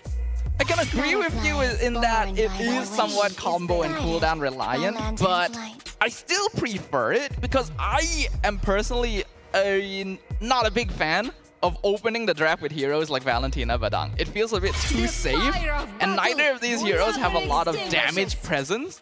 And when you combine that with the fact that Joy needs to actually get items quicker now that her ultimate damage scaling has been reduced, Reborn Seirin doesn't have nearly as much early game presence compared to USM Vendetta. That I can agree. They still have that gold laner that they can look into. We have picks like, I think Granger, Irithel still there, Moskov. If you want to go ultra safe, Claude is always a good option. So I think for Reborn Seirin, they're not entirely trapped yet, but these last two picks are so much crucial, right? Who do you review? Do you want to keep that Badang flex until the 5th pick? Or do you say, we've seen the Beatrix, I think we've seen enough, let's pick our marksman. Picking marksman is probably the safest first pick for Reborn going into the second phase if they want to keep their flex options open for this Badang especially. They do ban out the Phoveus, which of course makes a lot of sense since you already have the Joy on your side. If they didn't ban out the Harif themselves, that could have been an option for them as well, but there is of course still heroes like Wanwan as well as Moskov that Phoveus would deal with quite well, so maybe that's something Reborn's looking at. Yeah, I think they also, I have a feeling this Badang might end up being in the XP role, just because if the Gatot pick ever comes true, you want him to be able to match the Kalea, right? Wait, hold on. Now that I think about it, maybe Gatot XP isn't that bad, because you don't want to be seen by the Kalea. You have to be staying out of line of sight, and that becomes the Badang's job. True. There is definitely the option of going Gatot still, since it has not been banned out yet. USM Vendetta went for Masha and Irithel bans instead. But if Reborn Seirin do decide to go their marksman here to keep the Badang flexible, there is a chance that USM can steal the Gatot for themselves with their final two picks. So this is a very important choice right now. That's what I was thinking too. So they do go for the marksman, which is the Granger. Like right before this pick, I was thinking maybe you just pick you just review where this Badang is going to go. I think it's not going to affect you too much. You've kind of seen the gist of what USM Vendetta wants to go for. A Gatot does cover picks like a Farsa or Xavier or Eve. Granger is not too bad either, but that means that a lot of that damage from Reborn Seirin is front-loaded first on the Granger and then on the Joy. Okay, interesting. The Selena gonna be locked in now for USM Vendetta. Doesn't quite offer as much early game burst as you'd like to with a Kalea, but if they're able to land those arrows, it'll be pretty good. And then they grab the Hilda as well. This is a very front-loaded early game lineup. Who do you copy? Who do you use IMU on if you are Valentina? It's basically only Kalea. Or Beatrix, I guess? I guess so. Like, Kalea is the most obvious option, but at the same time, it's also the worst option, because you don't want to be the one that is doing the somersault into the RKO. The glue does kind of, I would say, patch up some of those holes. Hilda doesn't interact with him. I think Hilda really cares too much that there is a glue in the lane. She's going to move anyways. But it gives them decent peel, right? Decent access into peel. And then you allow this Granger and Joy to do their job. Yeah, it's got solid wave clear as well, so even if Hilda leaves lanes pretty quickly, you can still somewhat keep up. And I think that's very important to make sure that they don't just straight out lose to an early game snowball, because this Joy is going to be very vulnerable in the jungle. But I think we have a very clear dynamic here where USM Vendetta wants to play for the early game lead and get as much farm as soon as possible, whereas Reborn Seirin is quite comfortable playing it slow, waiting for the late game where Granger and Joy really come online. Yeah, I look forward to how Reborn Seirin is going to protect that jungle, right? With the Valentina and the glue, not exactly the best hero to do that. I suppose you have a Badang. We'll see how they navigate it as we hop into game number 1. USMV on the blue side, SCA on the red side. Of course, we get parallel jungling, both junglers starting on the purple buff. So this Joy, of course, will be slightly slower, as Suyo always gets a slightly better leash. You got the Soul Sever as well to help you out early on. Mid lane priority, it's going to be important. One of the things you worry about the most when you have a Hilda on the opposite side is whether or not your first buff gets invaded. So Sitin Rasana did not go for that. So Ryujin will be able to breathe a sigh of relief. The Joy should be able to hit level 4 on time, but ooh. Yeah, that could be a first blood angle. Super Minku goes down, first blood claimed by Super Frez. That's the quick rotation we talked about with the Hilda. And sadly, Glue just came way too late. A little bit. I think there needed to be a slightly better communication there from Din Week, letting them know not to rotate downwards, since City Norsana would probably be coming from that direction. But this is already exactly what we were saying. USM Vendetta wants to get as much of an early lead as possible. 1 kill is not too bad yet for Reborn, but they gotta avoid giving away more of these. Yeah, minor goal for City Norsana, and both XP laners actually still ego because they both missed out a minion, but we saw the pressure, right? Forcing this dude to play from behind, which is a spot that Glue players usually are not comfortable being in. You know, you're so used to winning the lane, and Inwing actually is salvaging the state by getting City Norsana to trade poorly with the passive. That is the power of Glue in the end. Even if you don't quite have lane prio, your ability to keep yourself in lane is very impressive. Unfortunately, they're not going to be quite level 4 yet. USM Vendetta can definitely get started on this turtle, since King Kong already at level 4, and it looks like Reborn isn't going to contest this one. So the turtle goes over to Vendetta. They get the arrow onto Din Week, and he is gone. Ooh, very quick, very decisive action here. Ryujin! Yeah, didn't even get the proc on the dash, so that's going to cost him his life. A double kill for King Kong. An instant flicker for City Norsana to get away. Top side, a kidnap into a barrage. Another takedown for USM Vendetta. Really, really well played there. Using the Tsunami Slam to pull Kidozis into the Bennett's rage. And all of this is happening at the same time, right? USM Vendetta is making full use of their early game lead to get as many flanks on the map as possible. This is Super Minju getting pressure to 4 members of USM Vendetta in the top lane. Some plating going over to Strawberry Soju. And this is the worst case scenario, right? It's a nightmare playing out for Reborn Saren. All 3 lanes collapsing at the same exact time. There was an instant where I was wondering, so Dinwick goes mid lane to help out Solo Thompson, and then you have your roaming Badang taking bottom wave. They go for a bit of a roll swap, but that whole foundation just collapsed in an instant. It's difficult for Reborn to get any sort of priority in rotation because, again, they just don't have much early game pressure. This is why I really don't like the Valentine. Oh, okay. Fist break that ends up breaking himself. Super Fresh getting his second one of this game. Another arrow, this one dodged by Kidozis. But Reborn Saren, they just are not in a position to take on any fight. Yeah, Reborn Saren needs to play a very passive game right now. They just need to be scouting and not really putting themselves too far out on the map because they just legitimately have no damage at this stage of the game. USM Vendetta outplays them by leagues just from a draft perspective, and that's why in 4 minutes the kill score is already 5-0. They gotta slow this down.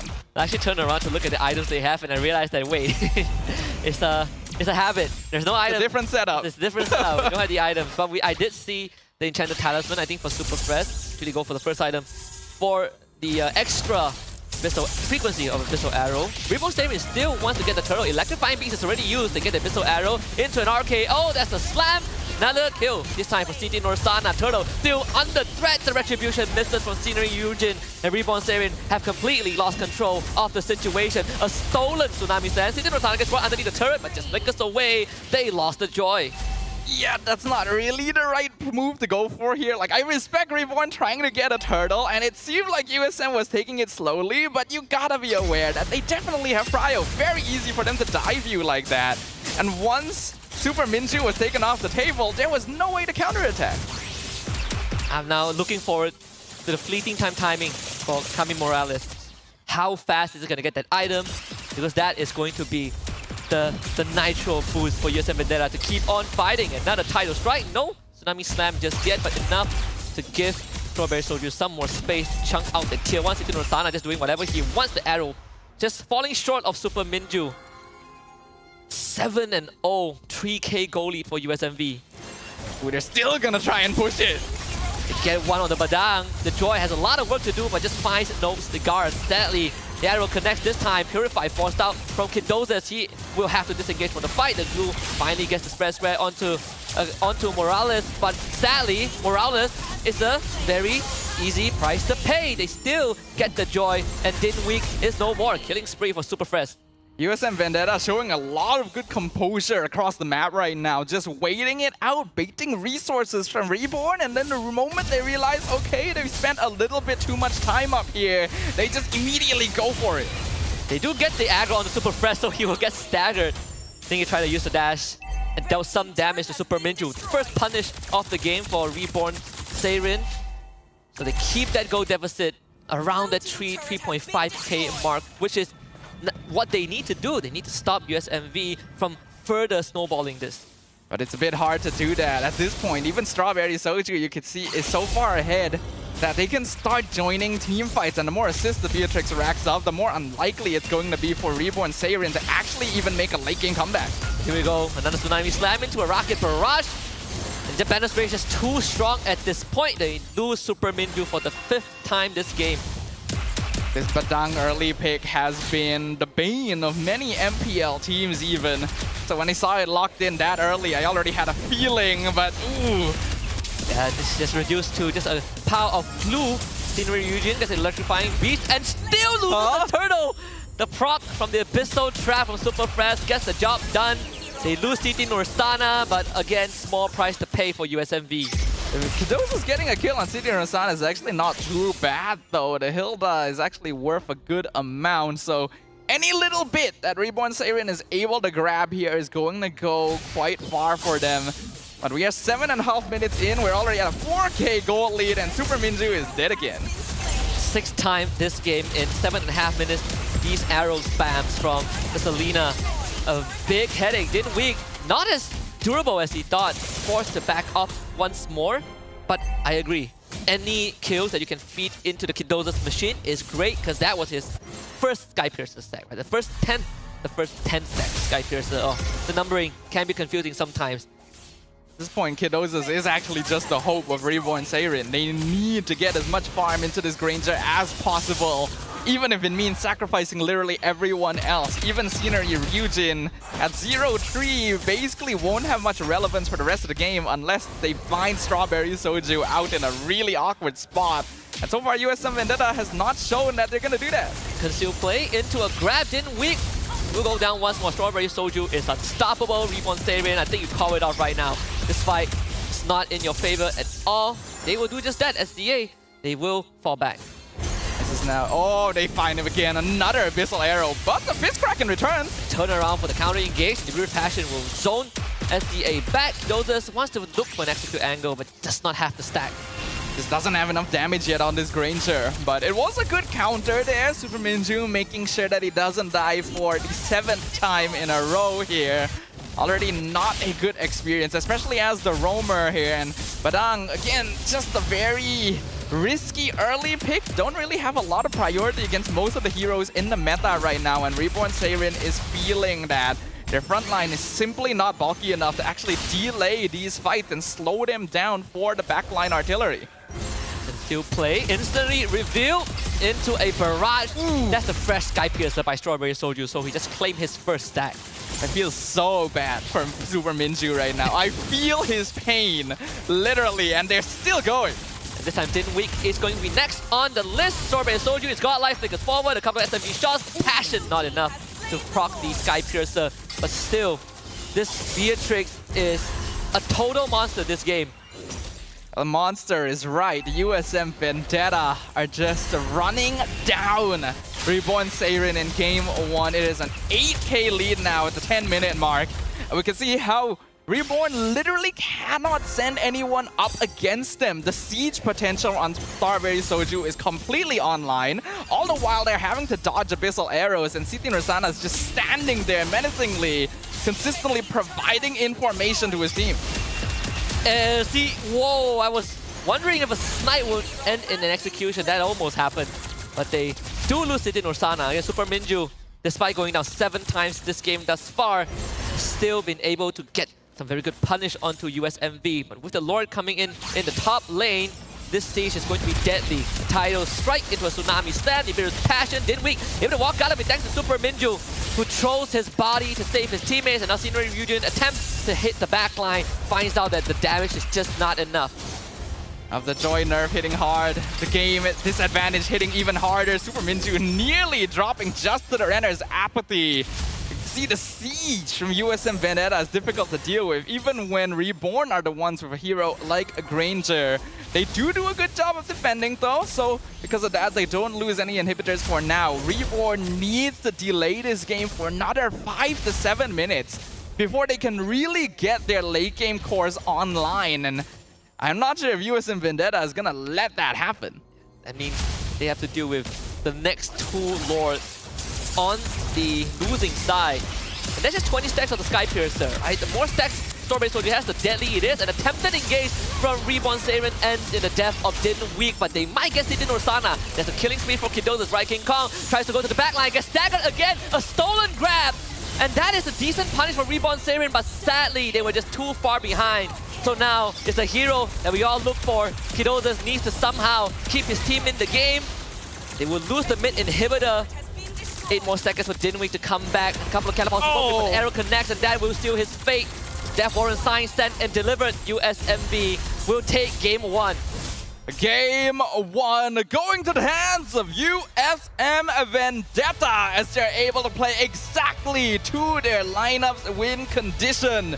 Snowball the early game and close things out before there's even a chance for this Granger and Joy combo to come online. Really well played, good shot calls across the game there, and solid early game rotations allowed them to build up a lead before Reborn Saren even knew what hit them. When there was finally a glimmer of hope, when it finally seemed like Reborn Saren have a chance to turn it around and hold the fort, the goal deficit was just too much for them to deal with. That last fight was a valiant effort, and I would say, even for a moment, I thought they were about to do it. But it's just the decision-making, like you say, from USMV, a lot more cleaner, a lot more direct, a lot more decisive. And even in the draft, right, that Valentina third pick that you don't really like, well, it really ended up punishing XDA. Unfortunately so. The important thing about playing an early game draft like this is just that you never stop stepping on the gas pedal. And that's exactly what we saw. There were definitely some mistakes being made towards the late game where they gave up kills where they really didn't need to. But I do like the initiative, right? The decision to just keep going because they gotta end the game while still maintaining the level of discipline needed to make sure they're not just randomly throwing their bodies. Yeah, I think right now, with such a triumphant win in game 1, the question beckons for Reborn Saren. How do you recover for game 2, right? Again, we're talking about collegiate team. This is probably the biggest stage that they've been on, at least for some of them. And we don't have any coaching staff, team managers like the professional teams have. How do you calm the nerves within your own team and step into game 2 like a fresh slate? Well, you just gotta make sure you have that mentality ready. In the first place, the fact that these two teams made it all the way to the grand finals tells us that there is probably a solid mentality behind their gameplay in the first place. Because if they're gonna get affected as easily as this, I don't think they would have made it this far. And I think anyone can see it from an external perspective as well, that that draft was not really doing them a lot of favors. The conditions were a bit too difficult to access to try and delay until the late game when you're not really picking up heroes that give you any sort of lane priority on the map. So that's something that they're gonna want to fix going into game number 2. Hopefully, if they do end up back on the red side for the following game, they can make that adjustments. I think this Badang pick didn't need to come out this early. Could be a 4-5, but definitely not the first phase. Even in terms of total net worth and the item differences, you can see that Reborn Saren, once they finally found a way back, it was just too late. This Beatrix ended the game 10-0.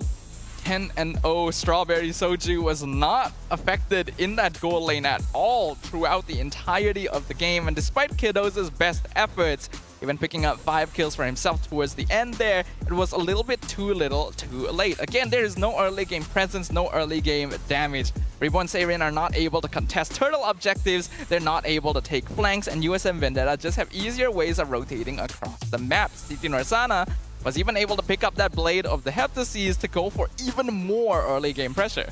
I personally thought that, you know, Carmen Morales would go for a fleeting time somewhere down the road, but didn't, went full tank, which is completely fine, right? You have the, I think the Tsunami Stand cooldown is like, what, 40-45 seconds, so every 3/4 of a minute, he's gonna start a fight, and then Reborn Saren just couldn't hold it. Even without the Kalea, we still have Super Fresh on this arena, getting intel and just constantly threatening with the arrow. Yeah, I do agree with you. I feel like Cayman Morales could have considered going for a fleeting time, especially considering how far ahead USM Vendetta was throughout that game. But they definitely made the most of their cooldown anyway. Every single time there was an opportunity, the Tsunami Slam came in, was comboed well with the Bennett's Rage almost every single time as well. So maybe they were also playing around the Beatrix's cooldowns, right? And that really worked out because there is so much burst for them to play around. And so Reborn Sarian has to not just be worried about Cayman Morales coming out of nowhere and kidnapping someone, they also have to be mindful of their positionings against Super Frez's pistol arrows. Not only that, just look at the turret damage. It tells us a very compelling story this game where for Reborn Sarian, only Scenery Eugene has been able to touch the structures, right? Everyone else, no chance to get near a structure, whereas for USMV, of course, is Strawberry Soju with the 56% total turret damage. That is... Well, it's the Beatrix, right? Yeah, He's obviously going to be the main source of tower DPS. I'm actually kind of impressed that King Kong was able to do 31% on his own as well. But it just shows us how easily USM Vendetta were able to walk up on Reborn Sarian because there really isn't anything they have to be afraid of. There's pretty high teamfight participations across the board on the USM Vendetta side. And especially on Strawberry Soju, on 71% is very, very notable. That's how this Beatrix was snowballing so hard in terms of farms and items. Yeah, 71% for Strawberry Soju, 81% for Super Fresh. They were just playing like a total unit. So I think game 2, I'm surprised you didn't see Gatot. I am very, very surprised that that pick was not considered, at least for the for Reborn Sarian. I hope they change that, but I also do wonder, right, if they still want to stay on that red side now that they lost game 1. They have a choice to choose. Do they want to remain red side? Because we've seen on blue side, USMV, they were the ones banning out the Fanny, but because of how they drafted in game 1, it didn't really matter. Yeah, I think just removing the Fanny from the pool entirely as well can be pretty viable if you already have a SUG plan of what you want to achieve. And in this case, it seemed very clear to me that USM Vendetta wanted to play for early game. Every single pick was determined by that, and I think it was very smart the way they approached the draft composition. So I'm curious to see if they'll be able to continue that consistency now that Reborn Sarian has seen what they're really up against. Yeah. Could be a warm-up match. Some teams, they take a while to download the info, right? You throw back to the... What was that team? Team Lil Gun? Lil Gun, right. I was at, yeah, from the Mongolian downloaders, right? They are famous on the international stage for dropping one game and then coming back swinging once they've got enough data. To see if that is the case for Reborn Sarian, who thankfully doesn't seem all too affected, right? It's a fair game, it's a best of 5, it's a marathon, not a sprint. USMV might have taken game 1, but it's all about crossing that finishing line. It's a question of whether or not they can live up to their name, right? Can they give themselves a rebirth after game number 1 and readjust themselves to approach game 2 in a smarter fashion? Let's find out in the draft here. And as we can see, the teams have indeed swapped sides of the draft. So Reborn Sarian goes over the blue side. I think this is a decent position for them. If we go by what we saw from game 1's draft, Fanny is going to end up being banned by red side. Gives Reborn Sarian some more room to work with, right? They don't have to worry about worry too much about what happens in the jungle pool. Kimmy ban out, Harry ban out. So far, same as game 1. So far, nothing too different there. Let's see if the teams do decide to stick with the same things as we saw before. I wouldn't be too surprised because the bans coming out from our first game were pretty standard overall. But now Reborn Sarian has to be aware that at early game can be a pretty scary thing. And a lot of teams that are particularly concerned about the early game in MPL will actually choose to ban Hilda in the first phase. Oh yes.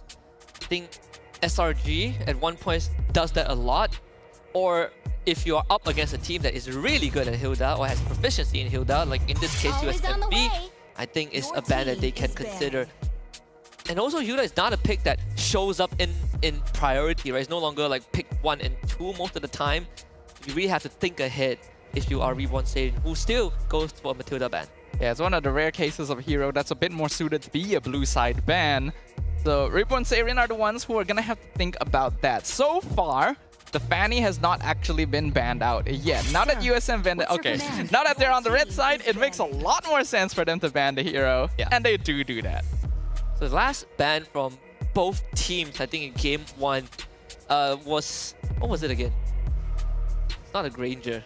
I know Jusin was led through the entire game, right? We didn't get to see Jusin. Now Hayabusa was banned. The first hero of second phase on red side. Yeah. I know Hayabusa was banned first phase. Yes. On red side too. Wonder if that would go through. And that is pre-buff Hayabusa. I can't believe it's getting a... They call it a nerf, but I think I call it a buff. Really? I think it's a nerf. You think it's a nerf? But he gets 50 slightly. The stack, sure, but 50% extra scaling on a... That's true. I don't know. We have to see when that actually It drops. shifts his power spike more to mid-late game. And it's already pretty scary. Like, I think currently Hayabusa mid-late is pretty scary. Yeah, enough. but then the goal is just to disrupt him early, right? Wow, Hilda stocks gotta fly through the roof. We need to see more early game like pressure. Okay, Kali it is that. Well, Kalea banned out this time. What the first pick? I mean, we got Sin open. There's no Harif, so that one is out of the picture. So far, the most popular first picks in MPL have been the Kalea or the Kimi, both of which have already been banned out on the red side. There are still plenty of power picks after that, but it does leave the board just generally a bit more open. The Joy is open. Like, some teams would go for first pick Joy, despite the nerfs. Do they want to give Scenery Fusion a second try? I think you go Jusin, right? I personally would think Jusin. so, yeah. Jusin is still the safest. You can trade the jungler anyways. So you would need... I think for the second game in a row, the mid lane for Reborn Sarin is a mid lane that doesn't exactly do the most damage, right? Very utility based. So they're putting a lot of that responsibility on both the junglers and the gold laner. Yeah, when you go for a Jusin mid lane, you need to make sure you're going to have some kind of early pressure in your roam or jungle side, or EXP if you do decide to go something like the Hilda. But that does mean Lucas is left open through the draft. So Lucas was the one that was banned out. Okay. Lucas got thought this is a bit of a problem for Reborn Sarin, because Jusin doesn't really deal with Lucas all that well. Yep. Man, they really need to nerf the flash tap range. Yeah. Jusin handles Gatot okay, but against Lucas it's very difficult, and it's even worse so for Reborn Sarin because now that they've already shown Jusin, they cannot actually lock in the Valentina counter to Lucas unless they want to go Valentina EXP, which is less efficient. Unless you're Kirk, you probably don't do it. But they will do the very direct answer to it, right? They go for Fredrin and a CC. So no matter where Lucas goes, he's going to have... There's going to be a direct solution to it. So we're going to shift into tank jungler damage EXP style. We have been seeing multiple MPL teams experiment with this. With Fredrin starting to come back into the meta again, you're able to shift more of your DPS potential onto the EXP lane. And this works out quite well. If either Lucas or Gatot go into the EXP lane, CC will generally get lane priority, and that will help Reborn Sarin get a little bit more of a foothold in the early game. So if they're able to combine with another early game sort of roamer, thinking something like the Cho or the Jawhead, then it could actually give them a good start to the game. It's destined. I was thinking of something like that too. Though for Reborn Sarin, obviously you want to look for either anyone with a crowd control, because the only, I say loosely reliable crowd control is the energy eruption, but the Fredrin has to put himself in danger. This Novaria pick gives USM Vendetta another layer to the way that they want to take these fights, another layer to these long-range artilleries, which Reborn Sarin will have to rely on Fredrin to body block. However, while Novaria does give you lane prio and doesn't really need to interact with Jusin much, it is a very burst and skill shot based mid laner. And nowadays, your mid lane hero is considered as a secondary late game core. Against something like a Fredrin, the Star Shatter bursts may not actually be enough unless USM is able to get a pretty early lead again. Yeah. Both teams, not in this case, USMV haven't really revealed where this Lucas is going to go, so there's still jungler options up on the table. And Jusin pretty susceptible to dive assassins. In this case, I'm looking at a potential Hayabusa, right? If USMV wants to pivot into that, I think the Hayabusa could be a solution, but that means you're also sacking this Lucas to deal with a CC, who will eventually need some help from the rest of the team. All right. I do like this 1-1 ban as well, coming in from Reborn. When you have a Fredrin jungle, you want to take fights a little bit slower, and you know Fredrin is always going to be standing in front. Very easy target for a hero like 1-1 to build up crossbow of tank stacks, so that is the last thing you want to have to deal with. Especially since you have CC EXP lane, you're going to have one less source of crowd control. Better to just take it off the table entirely. Do you ban the carry here if you're Reborn Sarian? That's the second answer to tank jungler, right? A tank front line. It is definitely worth considering, because that is one of the most direct counters to the Fredrin. Can actually handle the CC as well if you're able to get a little bit of farm in advance. And considering the number of marksmen that have already been banned, there's not going to be a lot of direct lane counter as well without putting yourself at risk. So yeah, just get rid of it. So now the two remaining ones that we usually see, Granger and Moskov. Right, again, Claude is always in the back of everyone's mind, but Granger Moskov now come into the forefront of the list. If you are USMV, you could go for a full artillery, take the Granger gold lane, head with the Novaria, but again, goes late enough. It's gonna be quite a nightmare for Reborn Sarian to even walk up. It's a bit of a shift from USM Vendetta. As you mentioned, Husky, this is now more of a late game leaning combo, and we have seen this combo being played before. The Novaria Granger is just artillery poke at its core. Yeah. Once you get to the mid to late game, as long as they're not far behind, it's going to be very difficult for you to actually take fights, which puts pressure on Reborn Sarian now to really get a solid early game lead. Something that's difficult to achieve with a Fredrin Zeus in. With the remaining two picks, there really isn't much options left, right? Like you can't put a Hilda unless they want to do the roam like only Jungs has done it so far in MPL MY. You need someone that can move. Maybe Khalid would be a decent way to patch things up. They opt for the Clint. We have seen this before. Innocent playing the Clint, I think, into Vamos. The Suyo pick. Fredrin Roam? Fredrin Roam? Wait, hold on. No one else can be Roam. It's Fredrin Roam? I feel like USMV were also confused. Like, what? It has to be fair, right? I'm trying to think about like what other way you could go about this, but I don't see Suyo really working anywhere but the jungle. Yeah. So it has to be Fredrin Roam. Like even if they switch it up and go like Fredrin mid, Zeusin Roam, it's still gonna be kind of the same system. And because of that, this Exborg last pick from USM Vendetta is actually really solid. You're going to be able to burn out that Fredrin if he's going to be the one roaming the map a lot. So alright, so far I am still quite liking what USM Vendetta is bringing to the table. I'm incredibly... So it's a... Wait a minute. Jungle. Wait a minute. Who is It's Roam? a Zeusin Roam. Zeusin Roam? Who's mid then? CC. I mean, I saw CC. What? I've seen Zeusin Roam... Not that I've seen Zeusin Roam once. I played Zeusin Roam once because I was forced to do that. It's not really that fun. I think Zeusin Roam would be a lot more viable pre-nerf. Because you can lift them twice. Now you can only lift them once at level 1, which actually stings. Like, sure, I get damage, but I don't really care about my damage. I want my utility. Well, one thing's for sure, this is a very interesting approach to the draft that Reborn Sarian is bringing in for game number 2. Let's see if it's going to be sufficient, because right now USM Vendetta are 1 game up in our best of 5 XCC Grand Finals. Yeah, I love me some spicy, some technology. Maybe SDA can change our minds, right? Maybe after today, we see some Zeusin Roam in MPL. Who knows? Is that... Wait. Suyo Roam? Hold on. Hold on. Did I just get tricked? That's Suyo Roam. It's Suyo Roam now. Minju. So they changed in the last minute. Which I suppose makes a lot more sense. Okay, never mind. No, it does not make a lot more sense. Honestly, how could you make it... How do you make it make sense? So, from the looks of it, the way that Reborn Sarian is approaching this is they're using Suyo the same way you would use a Jawhead Roam to just leash the jungle as fast as possible for the Fredrin. But in that case, why not just play Jawhead? Well, I guess we already have a bit, half the answer to that. He's gonna be so weak until he hits level 3, which is gonna take a long time. When he hits level 3, he'll have like no item. And he has an extra retribution. He has the Soul Sever.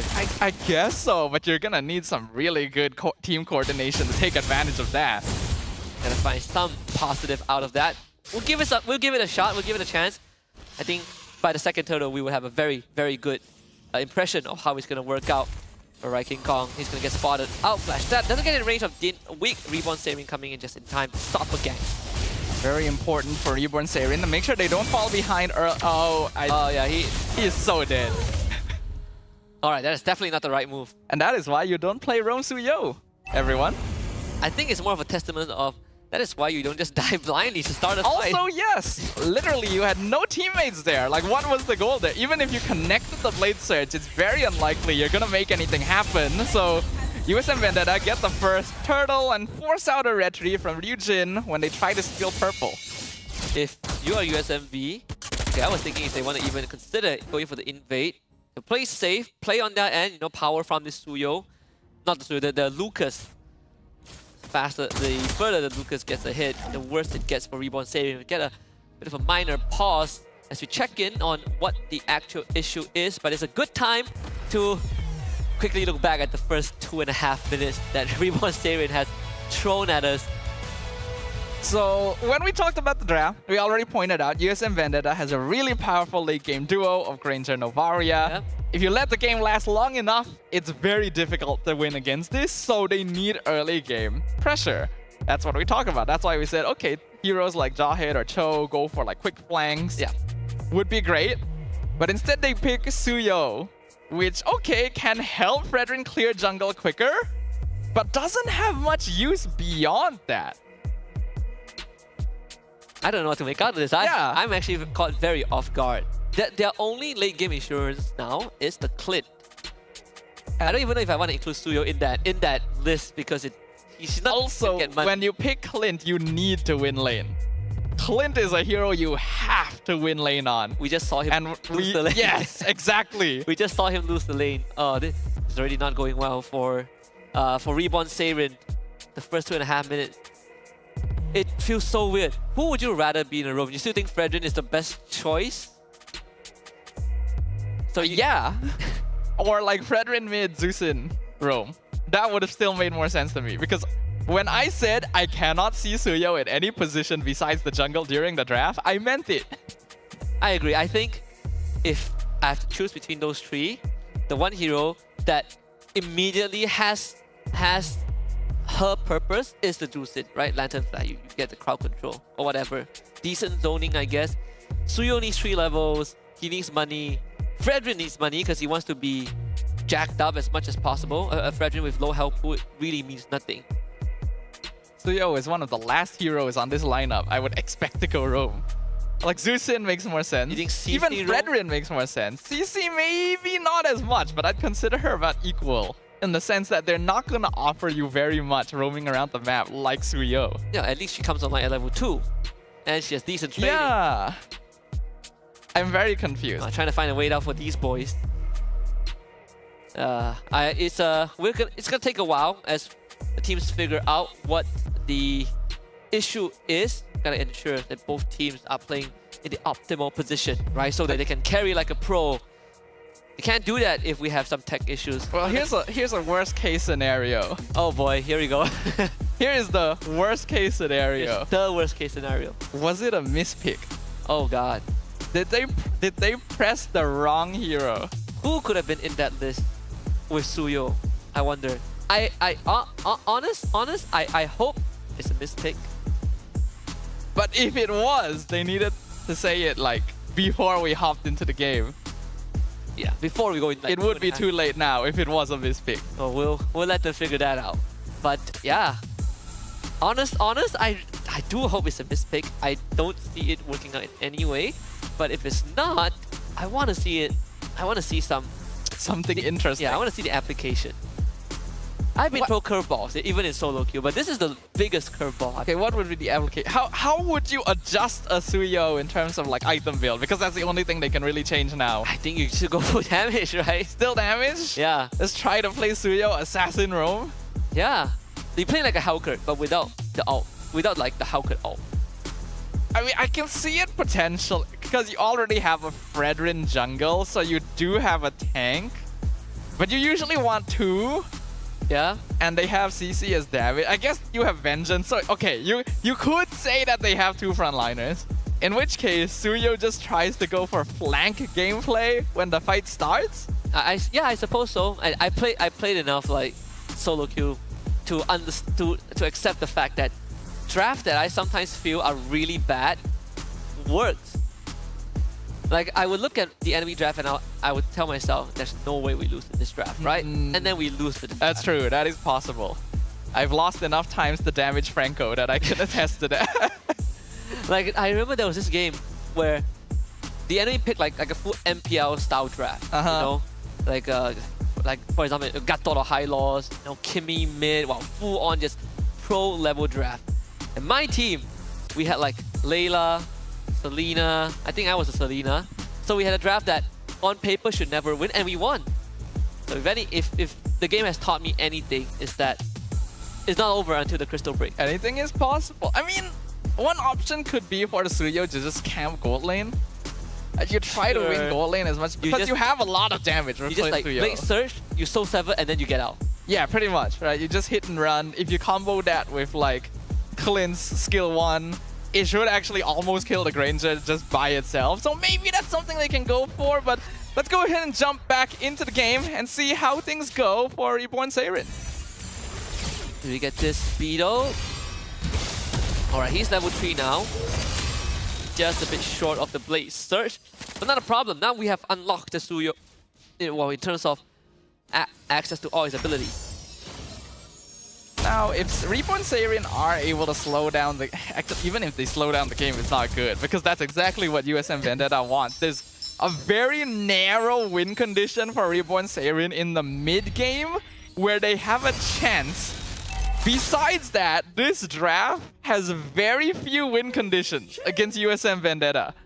Yeah, I think the first win condition is that they need to bail Kidosis out of the lane. They need to help this guy. He is not having fun at all. He's getting pressured by the Granger, Novaria. Now Gator shows up to the bottom lane. You know, just was at the bottom lane. That entire lane is just collapsing, right? This Clint really needs help. And this is where we see problem number 7. Suyo is just not the best candidate to help the Clint. He's good at escaping. But now, Kidosis is like, I gotta recall, man. I cannot stay there. Ooh, they stole it. Just go from bad to worse. AOG, boom! Super heal landing. King Kong with the second kill of the game. And Dinwick shows up too late. He's just not in a position to fight this Lucas. And that's another issue. Again, with the Suyo roam, you do need a second body to help out Fredrin, especially in the early game against potential invades. Especially when there is a Lucas on the opposite side, this hero just does ridiculous damage. And Reborn Seirin does not have that. So they just have no map pressure at all as another turtle goes the way of USMV. I am not really seeing a way out of this. How early can we call it? Pretty early, honestly. I think if this Clint goes down, which he will... Oh, well, actually, Star Shadow missed. Super Minju will now block the shot. Not enough energy for the Depth Sonata. Sinnoh Region shows up. Not really where you want to be right now. He will try to eat up as much damage as he can. Backup arrives from Dinwick and Solu Thompson, who is getting absolutely gunned down by Strawberry Soju. AOG finally committed on the Sinnoh Region. Doesn't need the Star Shadow. They take the Fredrin down. And I think we're pretty close to the point of just calling it. Oh my goodness. Here comes Last Insanity. And the Flicker misses. Solu Thompson. The Flamethrower is enough though. At least Kidosis gets the kill.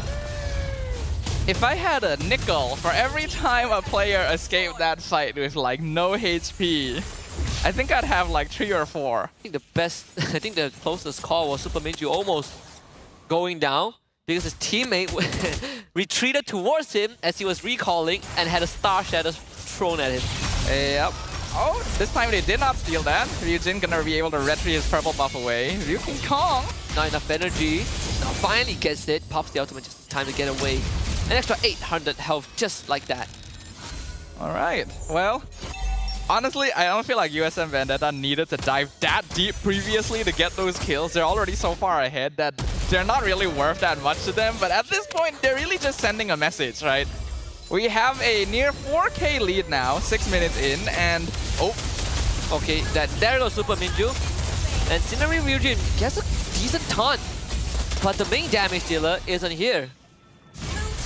Oh, they sniped him. Oh, there's the artillery right there, the Star Shatter. Finding Ryujin in his own jungle. Man thought he was safe, but you are never safe when you have a Granger Novaria duo on the opposite side, and it's not even late game yet. We're only 6.5 minutes in. USM Vendetta has basically already clinched this game out.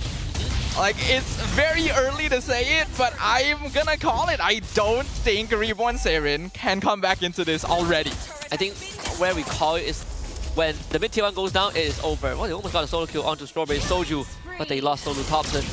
Jungler completely invaded. Super Minju is gonna get jumped on. Able to gain enough distance to survive. Jin weak though, not so lucky. Look at that flash stab. Tell me that is not busted. He flew in from off screen. Well, when you're the Hokage, you can do anything, Husky.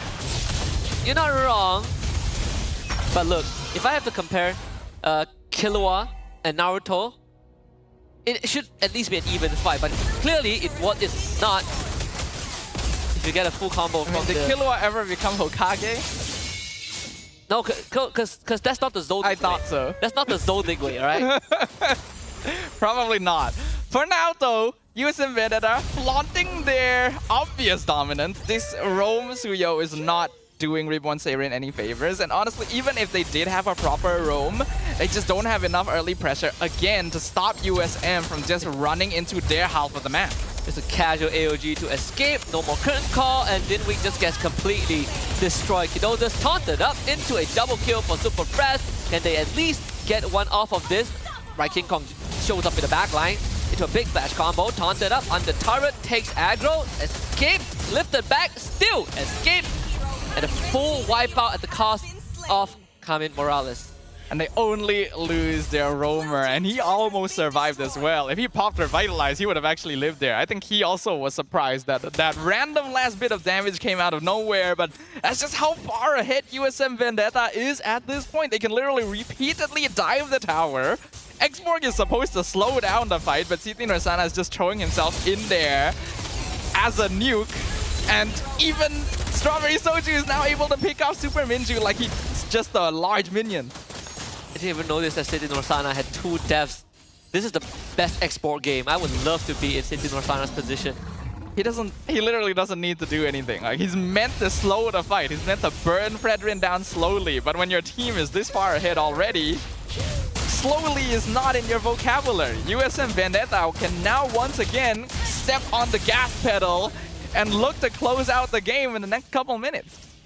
And I hope he does what Super Go just did in Season 12 when they were behind. I forgot who they were up against, but at one point, Super Go just went for a Blade of Despair, because why not, right? Just extra damage for the export. True. Immortality first, of course, and then into whatever he wants. Brute Force, BOD. Hey, you can go see Halberd if you wish so. Carmen Morales gonna take a good bit of poke there, but perfectly within calculation. The whole time USM Vendetta is just slowly pushing Reborn Saren back so they can get a free tower, while the Lord is still pushing top, by the way.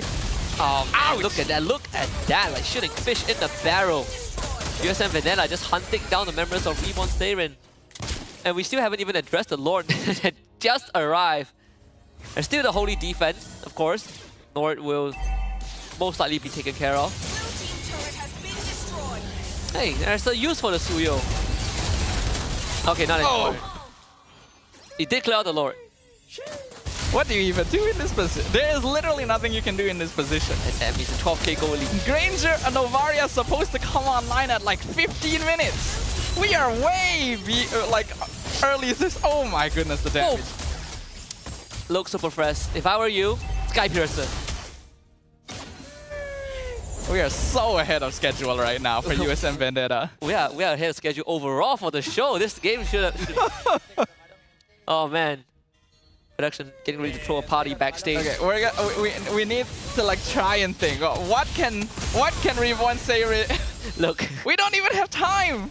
We don't even have time to think of what they can do. Questions answered immediately, right? Didn't need to finish a sentence. Okay, that is an interesting lift back. They might get the first punish. Okay, the aggro wasn't enough. Revitalize keeps him alive. Drag back again. No way, King Kong. I cannot gets believe. out for the second time with a sliver of health. Oh, I cannot believe he's not punished for that. Main character energy. Any other situation, right? King Kong should have died like 2 or 3 times. But no, man gets out. You are right, that is main character energy right there. That is literally the definition of Deus Ex Machina.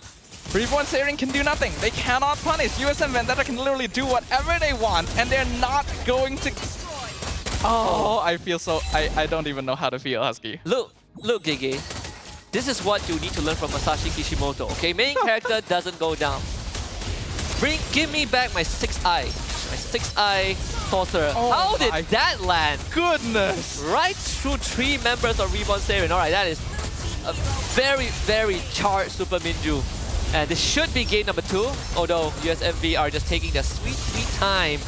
The Hokage hasn't arrived yet, so they will give him some respect, you know, wait until the main character shows up. Sorbet Soldier finally punished, but it's just way too late. Ninetale Beast Blast, a snipe, unstoppable Super Fresh game 2 for USMV. Avert your eyes, children. This game is now rated R for excessive violence because USM Vendetta did not give Reborn Seirin even a chance in that game. They are now 2-0, 2 games up, and a single victory away from claiming the grand finals and the champion title of the Infinix Campus Cup. Look, if game 1 was any message from USMV, game 2 was them just breaking Reborn Seirin apart. They just got snapped in half and then folded. Oh boy, this is going to be a tough bounce back. But if they manage to do it, it would make for a heck of a grand finals. It would. That is what we hope to see. That is what we want to see. That was a very rough game for Reborn Seirin. I was asking one of the seniors from USM, you know, our fellow colleague, Riz, and I was like, what do you think about USM? How do you think the final is going to go? And she's like, I'm not sure, maybe 50-50. I think it's more than 50-50. If those are 50-50, I'll take those odds any day. This is like one of those situations. We were really expecting Reborn Seirin to switch up their draft a little bit, get a different approach now that they had seen what USM Vendetta was capable of, shift into a bit more early mid-game pressure, and it looked pretty good to start with by going for that Zeusin, Fredrin, and then CC opening. Kind of covered their bases well. After that, when we saw the late-game artillery, you really needed some way of threatening the backline or just putting pressure out right from the get-go. But instead, we got Suyo Roam. And I don't think I will ever be able to come up with a rationale for that decision. Instructions unclear. They picked wrongly. We wanted to see a switch up. Well, they switched it up, but we didn't give directives which direction they need to switch it up towards.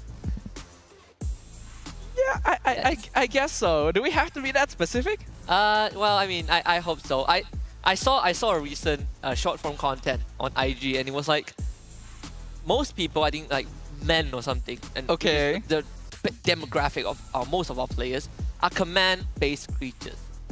I'll give you a good example. If someone comes up to you and was like, "Yo, Sadafa, I'm very thirsty," you would be like, "Go grab some water."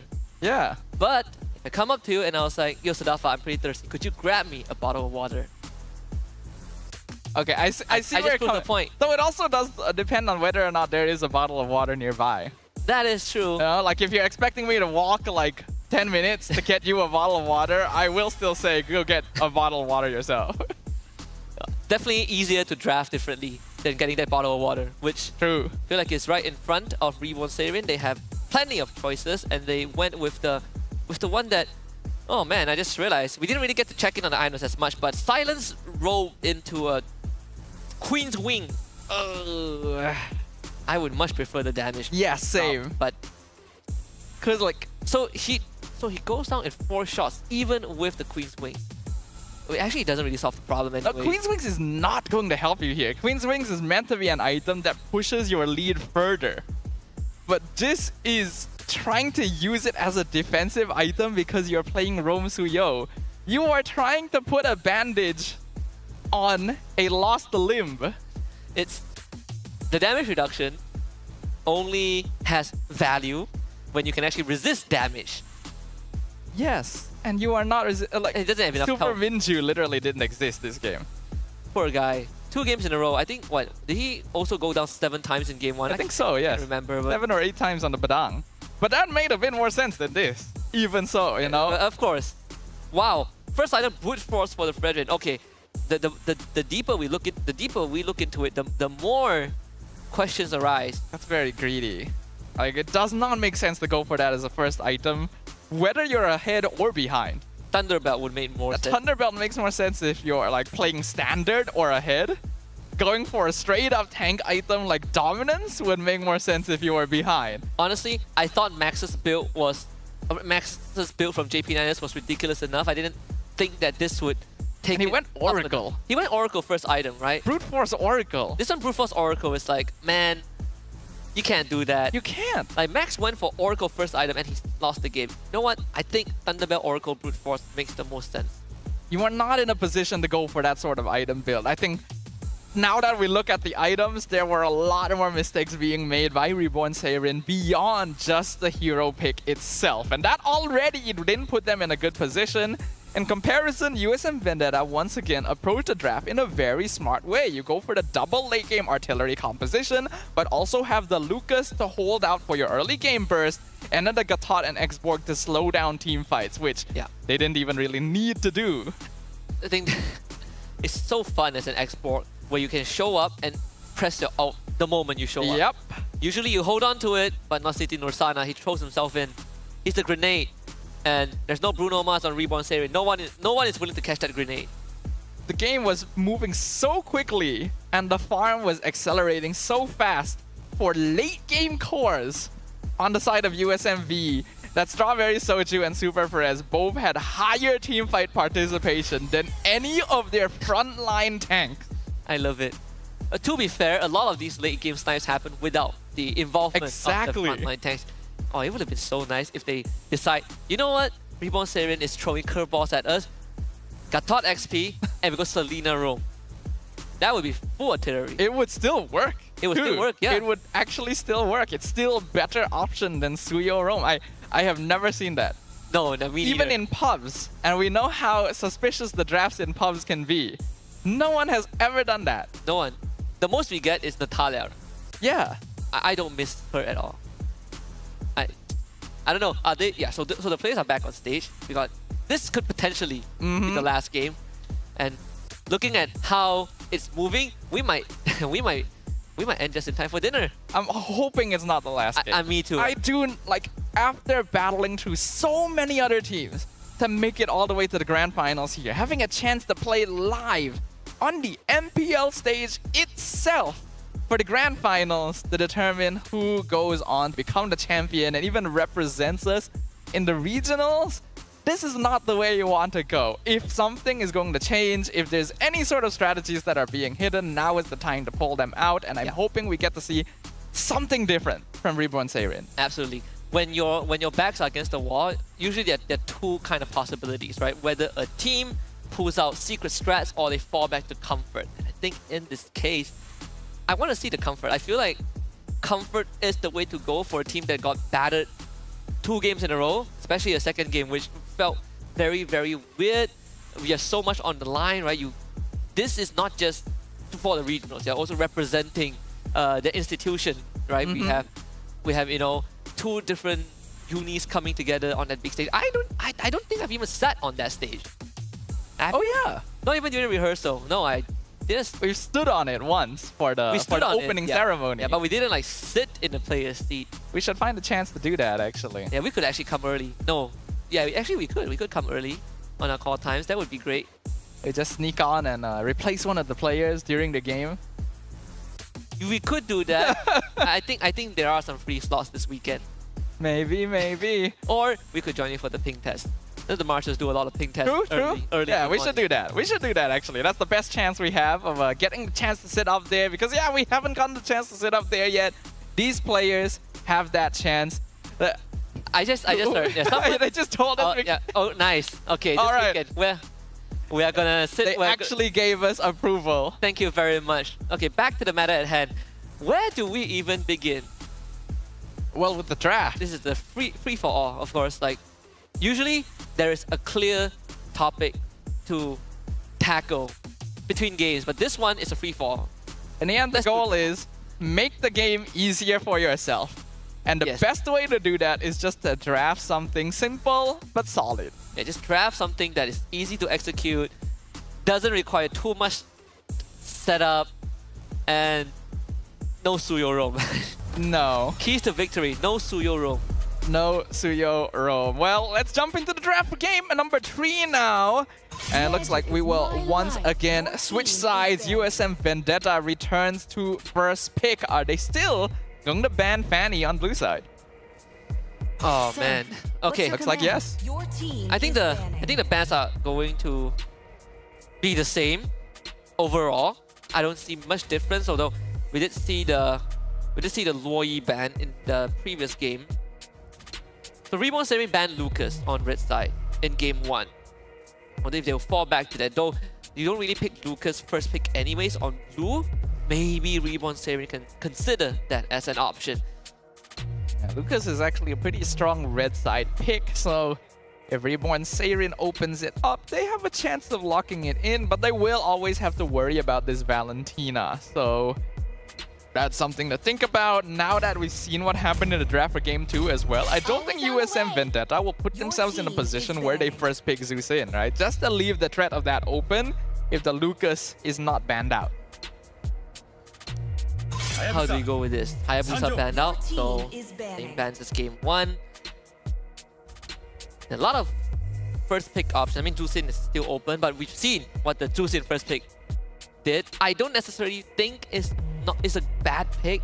I just think the response afterwards from the team that picked Jusin wasn't appropriate. Though they banned the CC though. I think they're looking at that Lucas. Has to be. They are definitely looking at the Lucas at this point. So the Kaleo first pick is very much according to what we'd expect. USM Vendetta sticking to their game 1 approach. If Reborn Seirin lock in the Lucas now, they probably will need to pick it with Valentina, unless they're just not worried, right? Yeah, that is also a very dangerous trap. Because if they don't do it now, USM Vendetta could take it. And then we fall back into the same problems for Reborn Seirin. What other options would there be? Because in game 1, Reborn Seirin opened up with the Joy Badang, which Joy is alright, I can see that, though maybe not quite as priority as it used to be. Badang opening is still something I'm not a big fan of, but it can work as long as you combo it with enough early game pressure. They could go for a Gato +1, that's one way to look at it, I suppose. Like a flex, right? Like I think the Gatot is a very safe flex. Gatot flex. Do they still want the Lucas? They banned CC for a reason. This is a very, very specific hero ban. You will never see teams ban CC in the first phase. Yeah, but I've seen teams pick CC in the first place. Shout out to Alter Ego. I think they lost that game. Merkel was losing his mind. He was like, I cannot find a good rationale for CC's first pick. Let's ask him if he can find a good rationale for Suyo Rome. I think he'd rather deal with the CC first pick. Unless you pull out the TLPH strat and go for Jawhead first phase. But that's a blue side first phase. Even Jawhead first phase, I can still see some logic behind it. We haven't seen it. It reveals a bit too much early, but it's still a good hero. It locks your team into a very specific playstyle. But when carried out, actually accelerates, the entire game. I want to see this day a team flexes Jawhead into the jungle again. Oh god. I love Jawhead jungle. He's just a kamikaze, Yes. Ain't that fun? Well, you need your jungle alive, so no, not really. But it's fun. It's fun, but not when you are 2 games behind. True. I mean, I'm not saying they have to do it now. When else they go back? No, I'm just saying, like, at some point, I want to see a team play Jahid jungle again. Okay, you know? USMV, they have the chance. They have 2 games. They have fair. a 2-game buffer window. Hey, Kalea Jawhead, how fun is that? Tsunami Slam actually. into Ejector. And all they need, right? Kalea XP, Jawhead jungle, Franco, either Franco or Kaja. So it's just a full... It's just a kidnapper convo. And if you want the full kidnapper combo, we still have yet to see a team successfully pull off Kalea Loyi on the stage. True. Well, it happened in Philippines. Oh, it did? Yeah, it was on APH. I forgot which team they were up against, but I'm not sure if it was intentional. Was it Snapdragon or was it SPS or MPR? I don't remember. But there was this one instance where on APH were retreating from top inhibitor, and then they used diversion. And then Brusco Tsunami slammed someone, and then I think they dragged a Joy with them. It was pretty funny. I gotta find that clip. It was. Yeah, I really hope I get to see that myself one day, cast that myself one day, because that's just hilarious. It is so funny. It's so difficult to actually make happen. So Loyi, but Loyi only works with Kalea, right? Yes. Yeah. It's not Loyi, true sin. I mean, it's not too bad. Not too bad. Oh, there's no marksman that pulls people. I mean, a ton technically. I mean, Kimmy, kind of. Kind of, yeah. Moskov, but you have to position yourself correctly. True. It'll be so funny though. So it's like passing baggages at the airport. What do you call that? Conveyor. Yes. You just pass the buck. They're hot potato the heroes. Except you don't have to put as much care into handling them comparatively. All right, back in the draft again. Thank you for your patience. We talk about the Gatot. There it is. Ooh. And a Selena locked. Wow, that was very early. You just go Lucas now on USM Vendetta, right? Because this Selena is likely mid. Yeah, you go Lucas, and you don't even need the Valentina. What a treat. Yeah, and if they do pick the Valentina anyway, that means it would have to be Selena roam, which is not efficient. Yeah, you gotta go Lucas. And then they pick Beatrix too. This was really good in the hands of Strawberry Soju in game 1. I just say that he looks good, pretty good in shades. Looking pretty cool as a winner, potential winner soon. Oh boy, how do you save this? It's not a bad opening for Reborn Serin, don't get me wrong. But it's always, like game 1, the first 2 pick adds on the layer of problems, layer of issues that they need to fix in the drafting phase. I think right now, you're looking for, does the jungler even matter at this point? Because there's no good matchup, right? Aside from the Fredrin. But if you pick the Fredrin, even the Fredrin is just about like a 50-50 matchup. Yeah. The goal is just to survive. You don't really kill the Lucas in return, so... You set up for your team.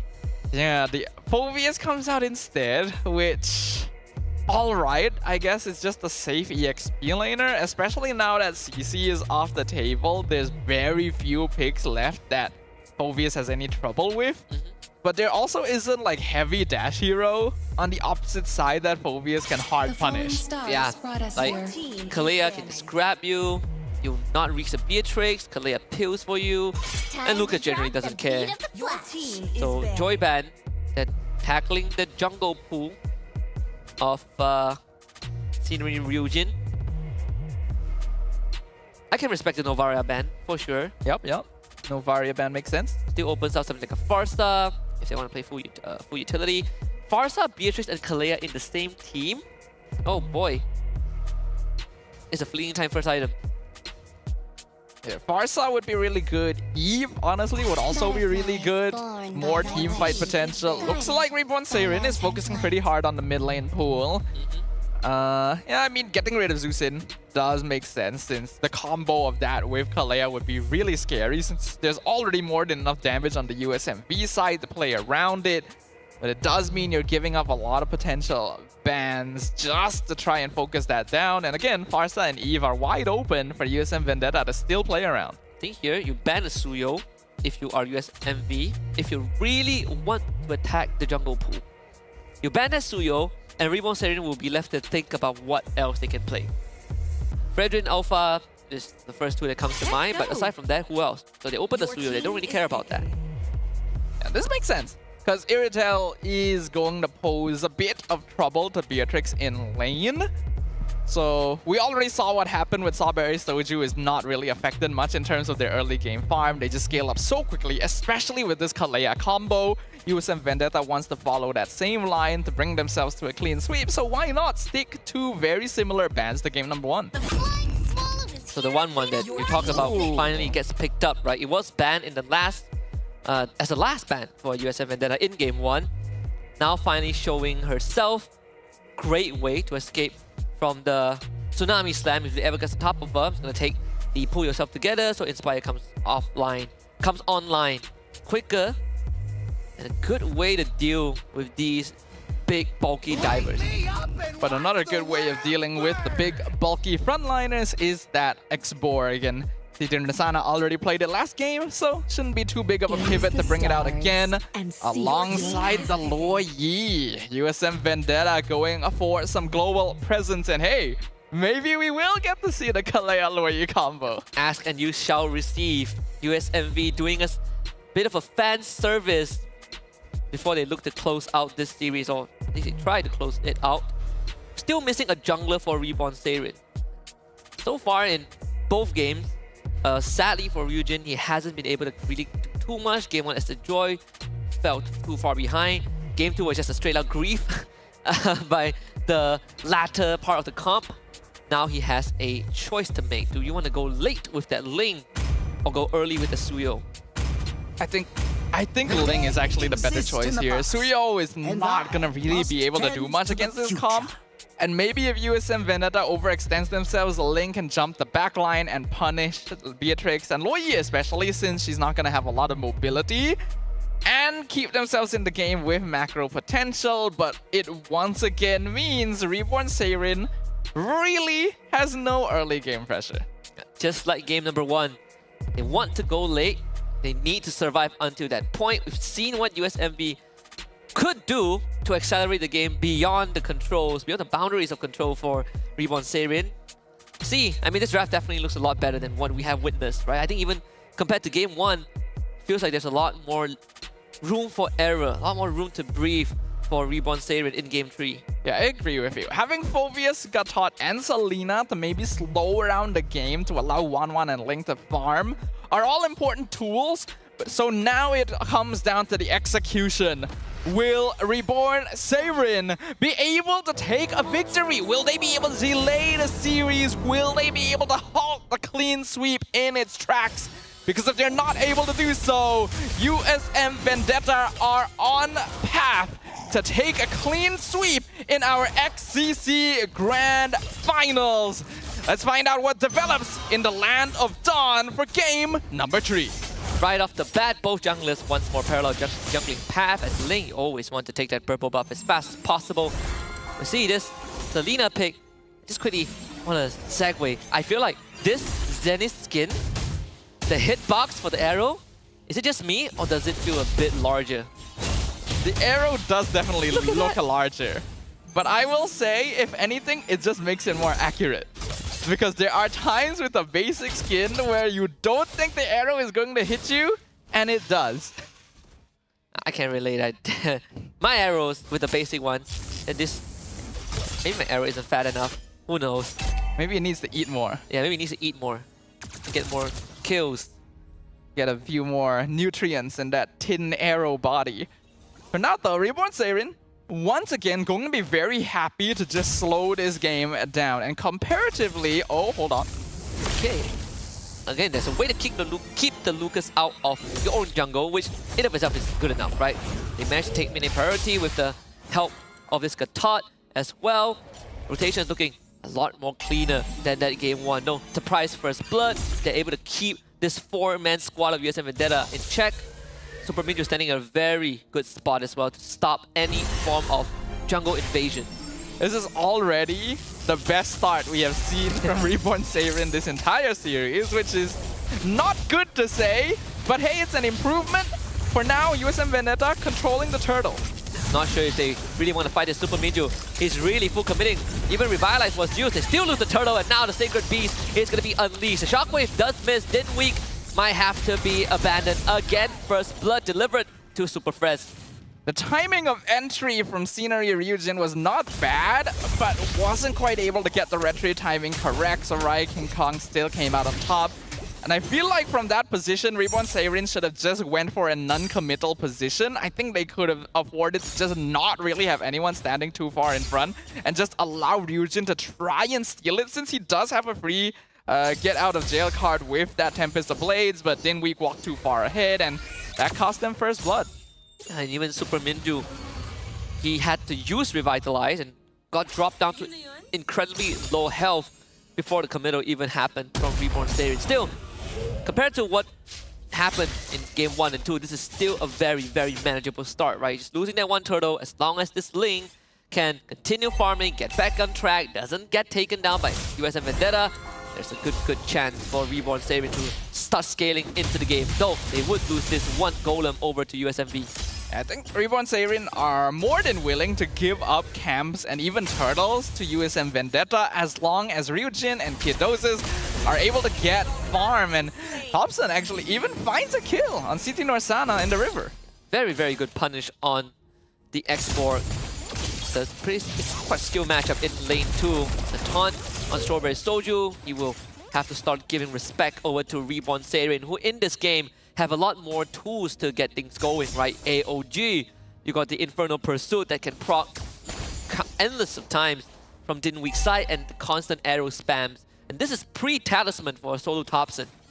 Finally, Reborn Seirin actually has heroes and resources that'll allow them to slow the game down. Kiddos is trying to bait Strawberry Soju into a fight there, but I think the Beatrix could tell something was a little bit off. Oh no, they just lost the lane. This purple buff will be stolen by King Kong. Excellent timing. Good shot calling from USM Vendetta. They saw the potential gang. Oh! Okay, Dark Wave into a pool. This could be enough. Last Sandy, Unleash Bandit's Rage completely misses. So punish on to come in Morales. But that is still a kill up for Reborn Seirin. The question is, do they want to contest this? You can see Scenery Ryujin coming by. It's dropping real low. He gets it! And now they will punish USM Vendetta. King Kong goes down. Double kill for the Ling. And that early death completely negated. Solo Thompson finding the third. And now Scenery Ryujin gets to take the purple buff. And this is what we wanted to see. Reborn Seirin finally in the lead for the first time the entire series. And on a game where they actually want to be the ones scaling for late game as well. This is actually great. Able to punish USM Vendetta for trying to go for overly aggressive flanks here. Taking advantage of multiple tanks as well as iframes to jump into the back line and instantly pick up multiple kills and do damage for themselves. And if they're able to continue this trend going forward, there's a very good chance for Reborn Seirin to keep themselves in this. Which makes you wonder just a little bit, what was that game 1 and 2? Where was this Reborn Seirin? This was the adjustment that we all wanted to see. Better late than never. Reborn Seirin unlocking Kidoses completely from the lane. And Dinweek's Phobias also being able to really start doing work. Go in, the Tidal Strike, Tsunami Slam, Bandit Spray, Super Minju will still evaporate. That is the classic USMV combo, the Tsunami Slam into Bandit's Rage. Gonna instantly pick off Super Minju. But that is only his first death of the game, and it required a good amount of resources committed, so it's actually not that bad for Reborn Seirin, as long as they continue keeping track of their positioning and not giving up too much map control to their opponents. Oh, diversion play should be spotted out. Completely spotted out by the arrow. The AOG attempt to cut off the escape route. Super Fresh just sent his team into oblivion, and he will pay the price. Very strange call there to try and go for an aggressive diversion play, and now Crossbow of Tang. Yeah, unlocked. And just a bit more for Kidoses. More than enough for Kidoses will also end up going down, chasing that kill. I think the chase still continues on USMV. Sacred Beast about to run up pretty soon. Dinweek holding on pretty well. The arrow from Thompson. Another Tsunami Slam. Thompson flickers away. Dinweek now in the thick of it under the tier 1. One more shot will do the job. The 1-for-1 trade. I don't actually think that's very worth it for Reborn Seirin. It still ends up being somewhat even, but there was no need to really force that as far as they did, and they lost Kidoses, which is not ideal, but they're still able to get the turtle. So that allows them to maintain a small goal lead against USM Vendetta. There's a lot of really messy choices being made right now. I'm still really questioning the choice of going for the aggressive diversion previously, but now they're doing it again. Okay, diversion. Right, King Kong goes in, tries to one-shot Kidozas, and he was able to just juggle his way out of that hop, skip, and a jump. He is out. City Rosana will lose that Firaga armor, sadly. I am also now realizing both these teams are really weak to Abyssal Arrow. Like, it is just hitting non-stop. So maybe the Selena is a hero that's worth respecting in the ban phase. We'll see if that does come up later. Because Reborn Siren still ahead for now, but not by that much. It's still good though, because they are the more late game comp. Penetrate to deter Reborn Siren from going for the chase, but they will commit anyway. Crossbow tank starts gonna transfer. City Rosana will eat up the remnants of it with the Firaga armor, but still, Strawberry Soju and Kami Morales, 2 go down. Things are going very, very smoothly now for Reborn Siren. This is exactly what they've been looking for, what they've been hoping for the entire Grand Finals. Up until now, Kidoza's now looking to be a very comfortable spot and got very lucky as well with that crossbow of Tang bouncing the Strawberry Soju out of everyone in the middle of that chaotic team fight. So this Beatrix is not scaling up nearly as well as it was in game 1. Attempted solo kill. Ouch! And right King Kong blows the 1-1 up. Well, that's the Lucas effect for you right there. Kidozas needs to protect themselves a little bit better. 1-1 is normally a pretty independent goal laner once you have a few items because she does have pretty good inbuilt escape. But Lucas just has so much burst. Can't really attempt to 1v1 a Lucas without Winds of Nature. Kidoza will need to change it with that item pick. An attempted dive, a 2-man Dark Wave into a Tempest of Blaze. There goes the Firaga armor. Wonderful AOG. It gets cancelled by the Fire Stakes. And that might have saved USMV from certain Doom Super Minju. That was the key for Reborn Siren. I was actually so lucky from USMV that the Fire Stakes cancelled the AOG. If that landed, it would have knocked up 2 people. Very important members too. With them still alive, they will be able to defend this tier 1 mid. Looks like the diversion will come in as well. We'll try to make a play out of this one. Plenty of damage. AOG on the spot. Crossbow tank unlocks again. And this time it's Kalea that goes down right. King Kong wants to chase Thompson down. Kidoza's on him to provide assistance, but sadly not doing enough. Tempest of Blaze committed from Scenery Ryujin, and Reborn Siren's core picks up 2 more. This Ling pick working out very well. USM Vendetta has a tendency to dive very deep in. They're a very aggressive team, but that means that Strawberry Soju is oftentimes going to be left to fend for himself. And that is a perfect gap for Scenery Ryujin to take advantage of. By picking off 2 members, once again, Reborn Siren secure the Lord. And that is going to give them even more control over the map. The macro advantage now very much in their favor. Finally getting to extend the lead by just a little bit. We started in the first 5 minutes with 1k, and now it has ballooned to 3,000. Reborn Siren, let's see how much damage they can do with this first Lord. USM Vendetta, this is the first time we see them behind. Let's see if they can play with a deficit. Kidoza's even feeling incredibly confident walking up like that. 1-1 does have an inbuilt Purify after all. The needles upon flowers would be able to get out of a Tsunami Slam if K-Mink Morales goes for it. So he knows that, unfortunately, Kidoza's is not a good target, even though it would be the best one to go for a lot of time. The Lord gets cleared up, but USM Vendetta will lose their top tier 2 as a result of it. And even the mid lane now finally broken open. Reborn Siren can now really start extending their advantage over the map. And since they have a Ling who has only died once up until now, the split push pressure is always going to be a threat as well. This ties back to what you pointed out in the early game when we were discussing about the draft. They have tools to slow down the game and hold USM Vendetta back. And now it has finally bore fruit. Reached that state of the game where 1-1 and Ling are big threats. And Solo Thompson continues to dish out those Abyssal Arrow stun. Now it's going to be up to USM Vendetta to see if they're able to slow the game down. They do still have tools to play around, especially if Strawberry Soju is able to get that Wind of Nature completed. It'll actually allow him to 1v1 a Ryujin, but we're not actually too sure how close that's going to be. And at the 12-minute mark, there's still about 4k gold behind Reborn Siren. Luckily for them, the next Lord is still another minute away, so they'll be able to take it slow for now. See if they want to contest this purple buff, right? Spotted out Reborn Siren. Think about it. Oh, actually got the he buff. stole it. Wow. Scenery Ryujin getting a little bit of a vengeance. You could even say that he's got a bit of a vendetta going on here after what USMV put them through in games 1 and 2. This is looking to be a total reversal, and this is exactly what we hoped for. Let's see if they can keep this momentum going all the way to the finish. Yeah, Blade of Despair now purchased by Scenery Ryujin. He is officially online. He's officially the carry. Wow, Berserker's Fury for Kidozis. Ooh, that's a little unusual. That's not something you often see built on the 1-1 here. I really want to see item builds. Can we pull up item builds real quick? Like, can we ask production to do that? I wonder, right? So, Holy Trinity, except for Golden Staff, and then the Berserker's Fury, and really pushing. Oh, there's the Wind of Nature. Ah, there it is. Really pushing the limits of damage. They got a ton onto Camille Morales. Got to go Wakita. Oh, the Battle Train was too early! And that is a catastrophe. AOG finally comes out. Super Minju instantly disrupts the backline, and the Lucas this time will go down. They have died to the backline. The AOG and the Wisdom Nature actually protecting Strawberry Soju, but the triple Q has already been attained. He knows there's another arrow connects. 4 dead for Reborn Seirin.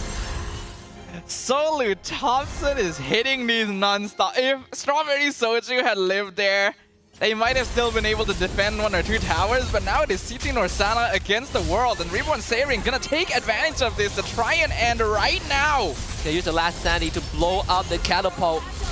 As the Ferraga armor still there, actually finds a double kill off of that. Not too bad.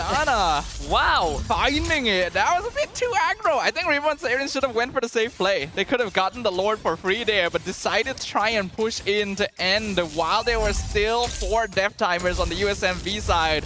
Not respecting the last insanity. That did not need to happen. They could have had a Lord pushing in now and been 5-man strong, but that actually gives USMV a little bit more time to breathe. Anyway, Kidozis is. Oh, kid, you're in dangerous spot. Holding on to the thorns and flowers, but a horrible mistake. This all started with a failed Tsunami Slam and Bandit's Rage combo. How did we end up in this spot? Aside from Strawberry Soju clutching it out with the Wisdom of Nature, but still, lore now almost guaranteed for USM Vendetta unless Scenery Ryujin can pull off the steal of his lifetime. Gonna show up with the support of the AOG, running as super fresh, Temple to place, committed, Scenery Ryujin forced out of the fight, right? King Kong also will have to fall back, but it's Reborn Seirin that has lost out the battle. What a turnaround. What a set of events. A domino effect set in motion from a single mistake. Reborn Seirin have suddenly given up their entire lead. The Lord that should have been rightfully theirs for free, now stolen away right before their eyes, and even a team fight lost because of their lack of marksmen. USM Vendetta has evened the goal lead. There is no farm advantage anymore. And while Reborn Seirin still does have a few more towers, this Lord is going to even that up a little bit more. And Strawberry Soju is now officially online. Rose Gold Meteor to finish up their item build. It is now anyone's game. And I wonder if Kidozis has the Wisdom of Nature. I didn't really get to check that. But you gotta start making smarter decisions, man. In 1-1, you can't really 1v5 unless you're up in the air with the crossbow tank. They get a kidnap into the Bandit's Rage. Even use the Sacred Beast form. Wow, this straight out Sky Piercer takes out Super Minju. No Gatot in this fight. USM Vendetta might have a great chance to complete that comeback. Reborn Seirin, what is going to be the solution? Super Ryujin takes out the top wave, the arrow, left, right, center. Kidozis gets jumped on again, killing spree this time. USM Vendetta still has the cannon to work with, and they go for it. The grand final secured for USMV. Even though it looked like it was going to be Reborn Seirin's game, a series of missed calls, the tiniest of mistakes, gave USM Vendetta the chance that they were looking for. And that is all it took. We thought we were going for a longer series, but it is USM Vendetta who take the grand finals in a 3-0 clean sweep, and they will emerge as your champions of the Infinix Campus Cup 2025, battling through many rivals, many different collegiate lineups across the nation.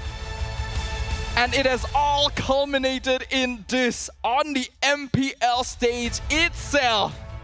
Your XCC 2025 champions, ladies and gentlemen. Give it up for USM Vendetta! An incredible accomplishment has been made here, but we of course have to give props to Reborn Seirin as well. While they did not achieve what they were hoping for here, they are still your XCC runner-ups and definitely deserve praise as well for making it this far in the competition. You guys can see that Husky has actually used diversion to appear on the stage as well. We'll be passing it over to him very, very soon to have a quick interview with our runners-up, as well as an awards ceremony for our new champions. With that, my name's Staffa. Thanks for joining us, and let us go ahead and pass it over to the stage to close out the show. Thank you very much, Sadafa, and of course, Husky on the desk just now. Once of all, ladies and gentlemen, we have concluded the grand finals of the Infinix Campus Cup 2025, and we've gotten our winners. But of course, we also want to give props to the team that fought hard and came in second. Ladies and gentlemen, it's Reborn Seirin.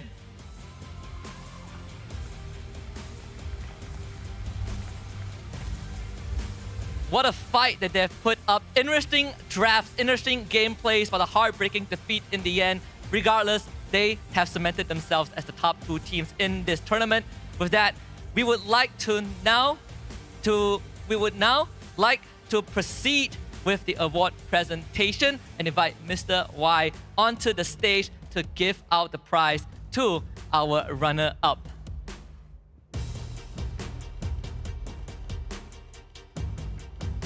And once again, ladies and gentlemen, Reborn Seirin, give it up for our runners-up of the XCC 2025, the Infinix Campus League. They have fought well. Today is the day that they shall remember forever. Being able to grace and be on the same stage that we used for MPL Season 15, and not only that, giving us something to remember.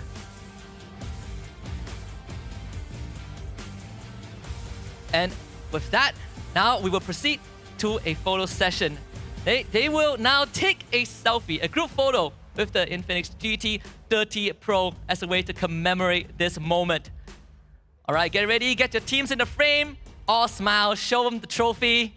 Yes, Mr. Y, you too. This, again, is a great moment. 3, 2, 1. All smile, cheese.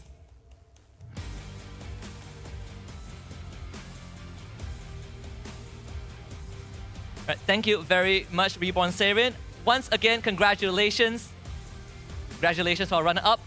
You might now leave the stage. We'd also like to, at the same time, request Mr. Y to remain on stage because we still have one more team to introduce to the stage. Let us bring up our XCC 2025 Grand Champions, USM Vendetta!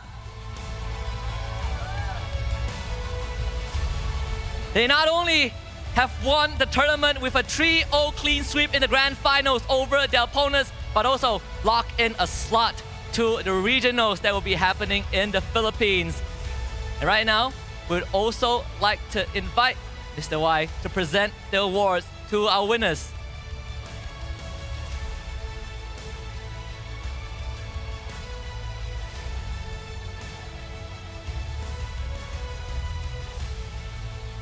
Remember the faces of these aspiring future pros because they have definitely done a wonderful job today. Really felt like I was back on the MPL stage even though our last week of regular season haven't started just yet. But they've shown us the potential of our future generations. Thank you very much, Mr. Y, for presenting the award. Your presence has definitely graced the stage. And I would now like to invite Mr. Y off the stage. And right now, at the same time, thank you, Mr. Y. At the same time, before we proceed further, let us talk to USM Vendetta about that win with a quick winner's interview. Hello guys, I'll speak in Malay, saya akan berbahasa Melayu, lepas tu saya akan bagi penterjemahan lah, saya akan bagi translation. So first of all, congratulations Tanya, ke atas kemenangan ini. Nak tanya, apakah persediaan yang anda buat untuk Grand Finals ini? Adakah ini ekspektasi USMV? Okay, first thing first, sebenarnya saya tak expect pun dapat champion ni sebab dia last minute juga. And then sebelum ni saya main dengan Fresh je, Super Fresh, dan yang lain ni saya tak pernah lagi main sekali. Lepas tu kita orang nak build chemistry tu memang susah agak lah. Memang kita orang hari-hari rank, lepas tu main scrim lagi. Memang banyak kita orang buat postmortem lepas habis game. Then kaji enemy punya gameplay, alhamdulillah kita orang diberikan champion kali ni. So I asked him what are the preparations he has done for this Grand Finals, what is the expectation, and he said he didn't expect to win 3-0 because previously he has only played with Super Fresh. This is also pretty last minute, but they were able to come together, study the opponents, do scrims, practice, and thankfully they have now become the champions. Soalan seterusnya, selepas ini bukan penamat lah journey kamu kan. Lepas ni perjalanan terus kat Filipina untuk regional. How do you think, apakah mindset lah, emosi korang semua untuk bersedia untuk regional? Okay, sebenarnya daripada awal memang kita orang target nak main betul-betul dekat Filipina ni. Kita orang akan cuba yang terbaik untuk represent Malaysia for this tournament. Kita orang akan training chemistry kita orang, mistik kita orang, dan cuba buat yang terbaik untuk this Infinix tournament for international. Okay, faham. So I asked him, what is the expectation, right? Because they are qualified for regionals. This is not the end of the journey, and he said that they will just continue doing their best and represent Malaysia in the best light possible in the Philippines. Nah, soalan seterusnya, sebelum masuk Grand Finals kan, korang kena buat preparation. Adakah mana-mana team MPL yang korang ambil inspirasi? Any inspiration? Okay, sebenarnya draft kita orang yang untuk final ni more inspiration with MPL team more to homeboys lah. Homeboys? Ya, Kalia Beatrix. Kalia Beatrix lah. Ada pemain kegemaran di Homeboys? Pemain bergemaran Kegemaran Emal dengan Melkiti. Emal dengan Melkiti. Okay, Daddy Hood, you heard that, right? His favorite players, Emal and Melkiti. They took the inspiration in terms of drafting for this Grand Finals primarily from Homeboys, the Kalia and the Beatrix, and it worked out pretty well. Ada any final words? Final words kepada penyokong, supporter USMV? Okay, first thing first, thank you kepada family saya, kawan-kawan saya yang support saya. Thank you for my teammates yang percaya saya daripada bawah. Thank you juga kepada Jenny B yang jadi coaching staff dan juga Hafiz yang manage kita orang. Thank you USM bagi peluang untuk saya dan tim-tim saya bermain under USM. Thank you so much. You've heard it from the team themselves. They thank every single one for being a part of this. Now, to proceed with our winner ceremony, we also would like them to take a selfie. We'll now present them with the GT30 Pro. It's time for a selfie, a group photo on the stage as a moment in history that will be encased forever. USMV as our winner. It's time to take a selfie. Come on, tunjukkan trophy semua. Show the trophy, big smile. This is our future generation. Next destination will be regionals in the Philippines, but you take it one step at a time, and this is that big step. One more. Take one more. Take it slow.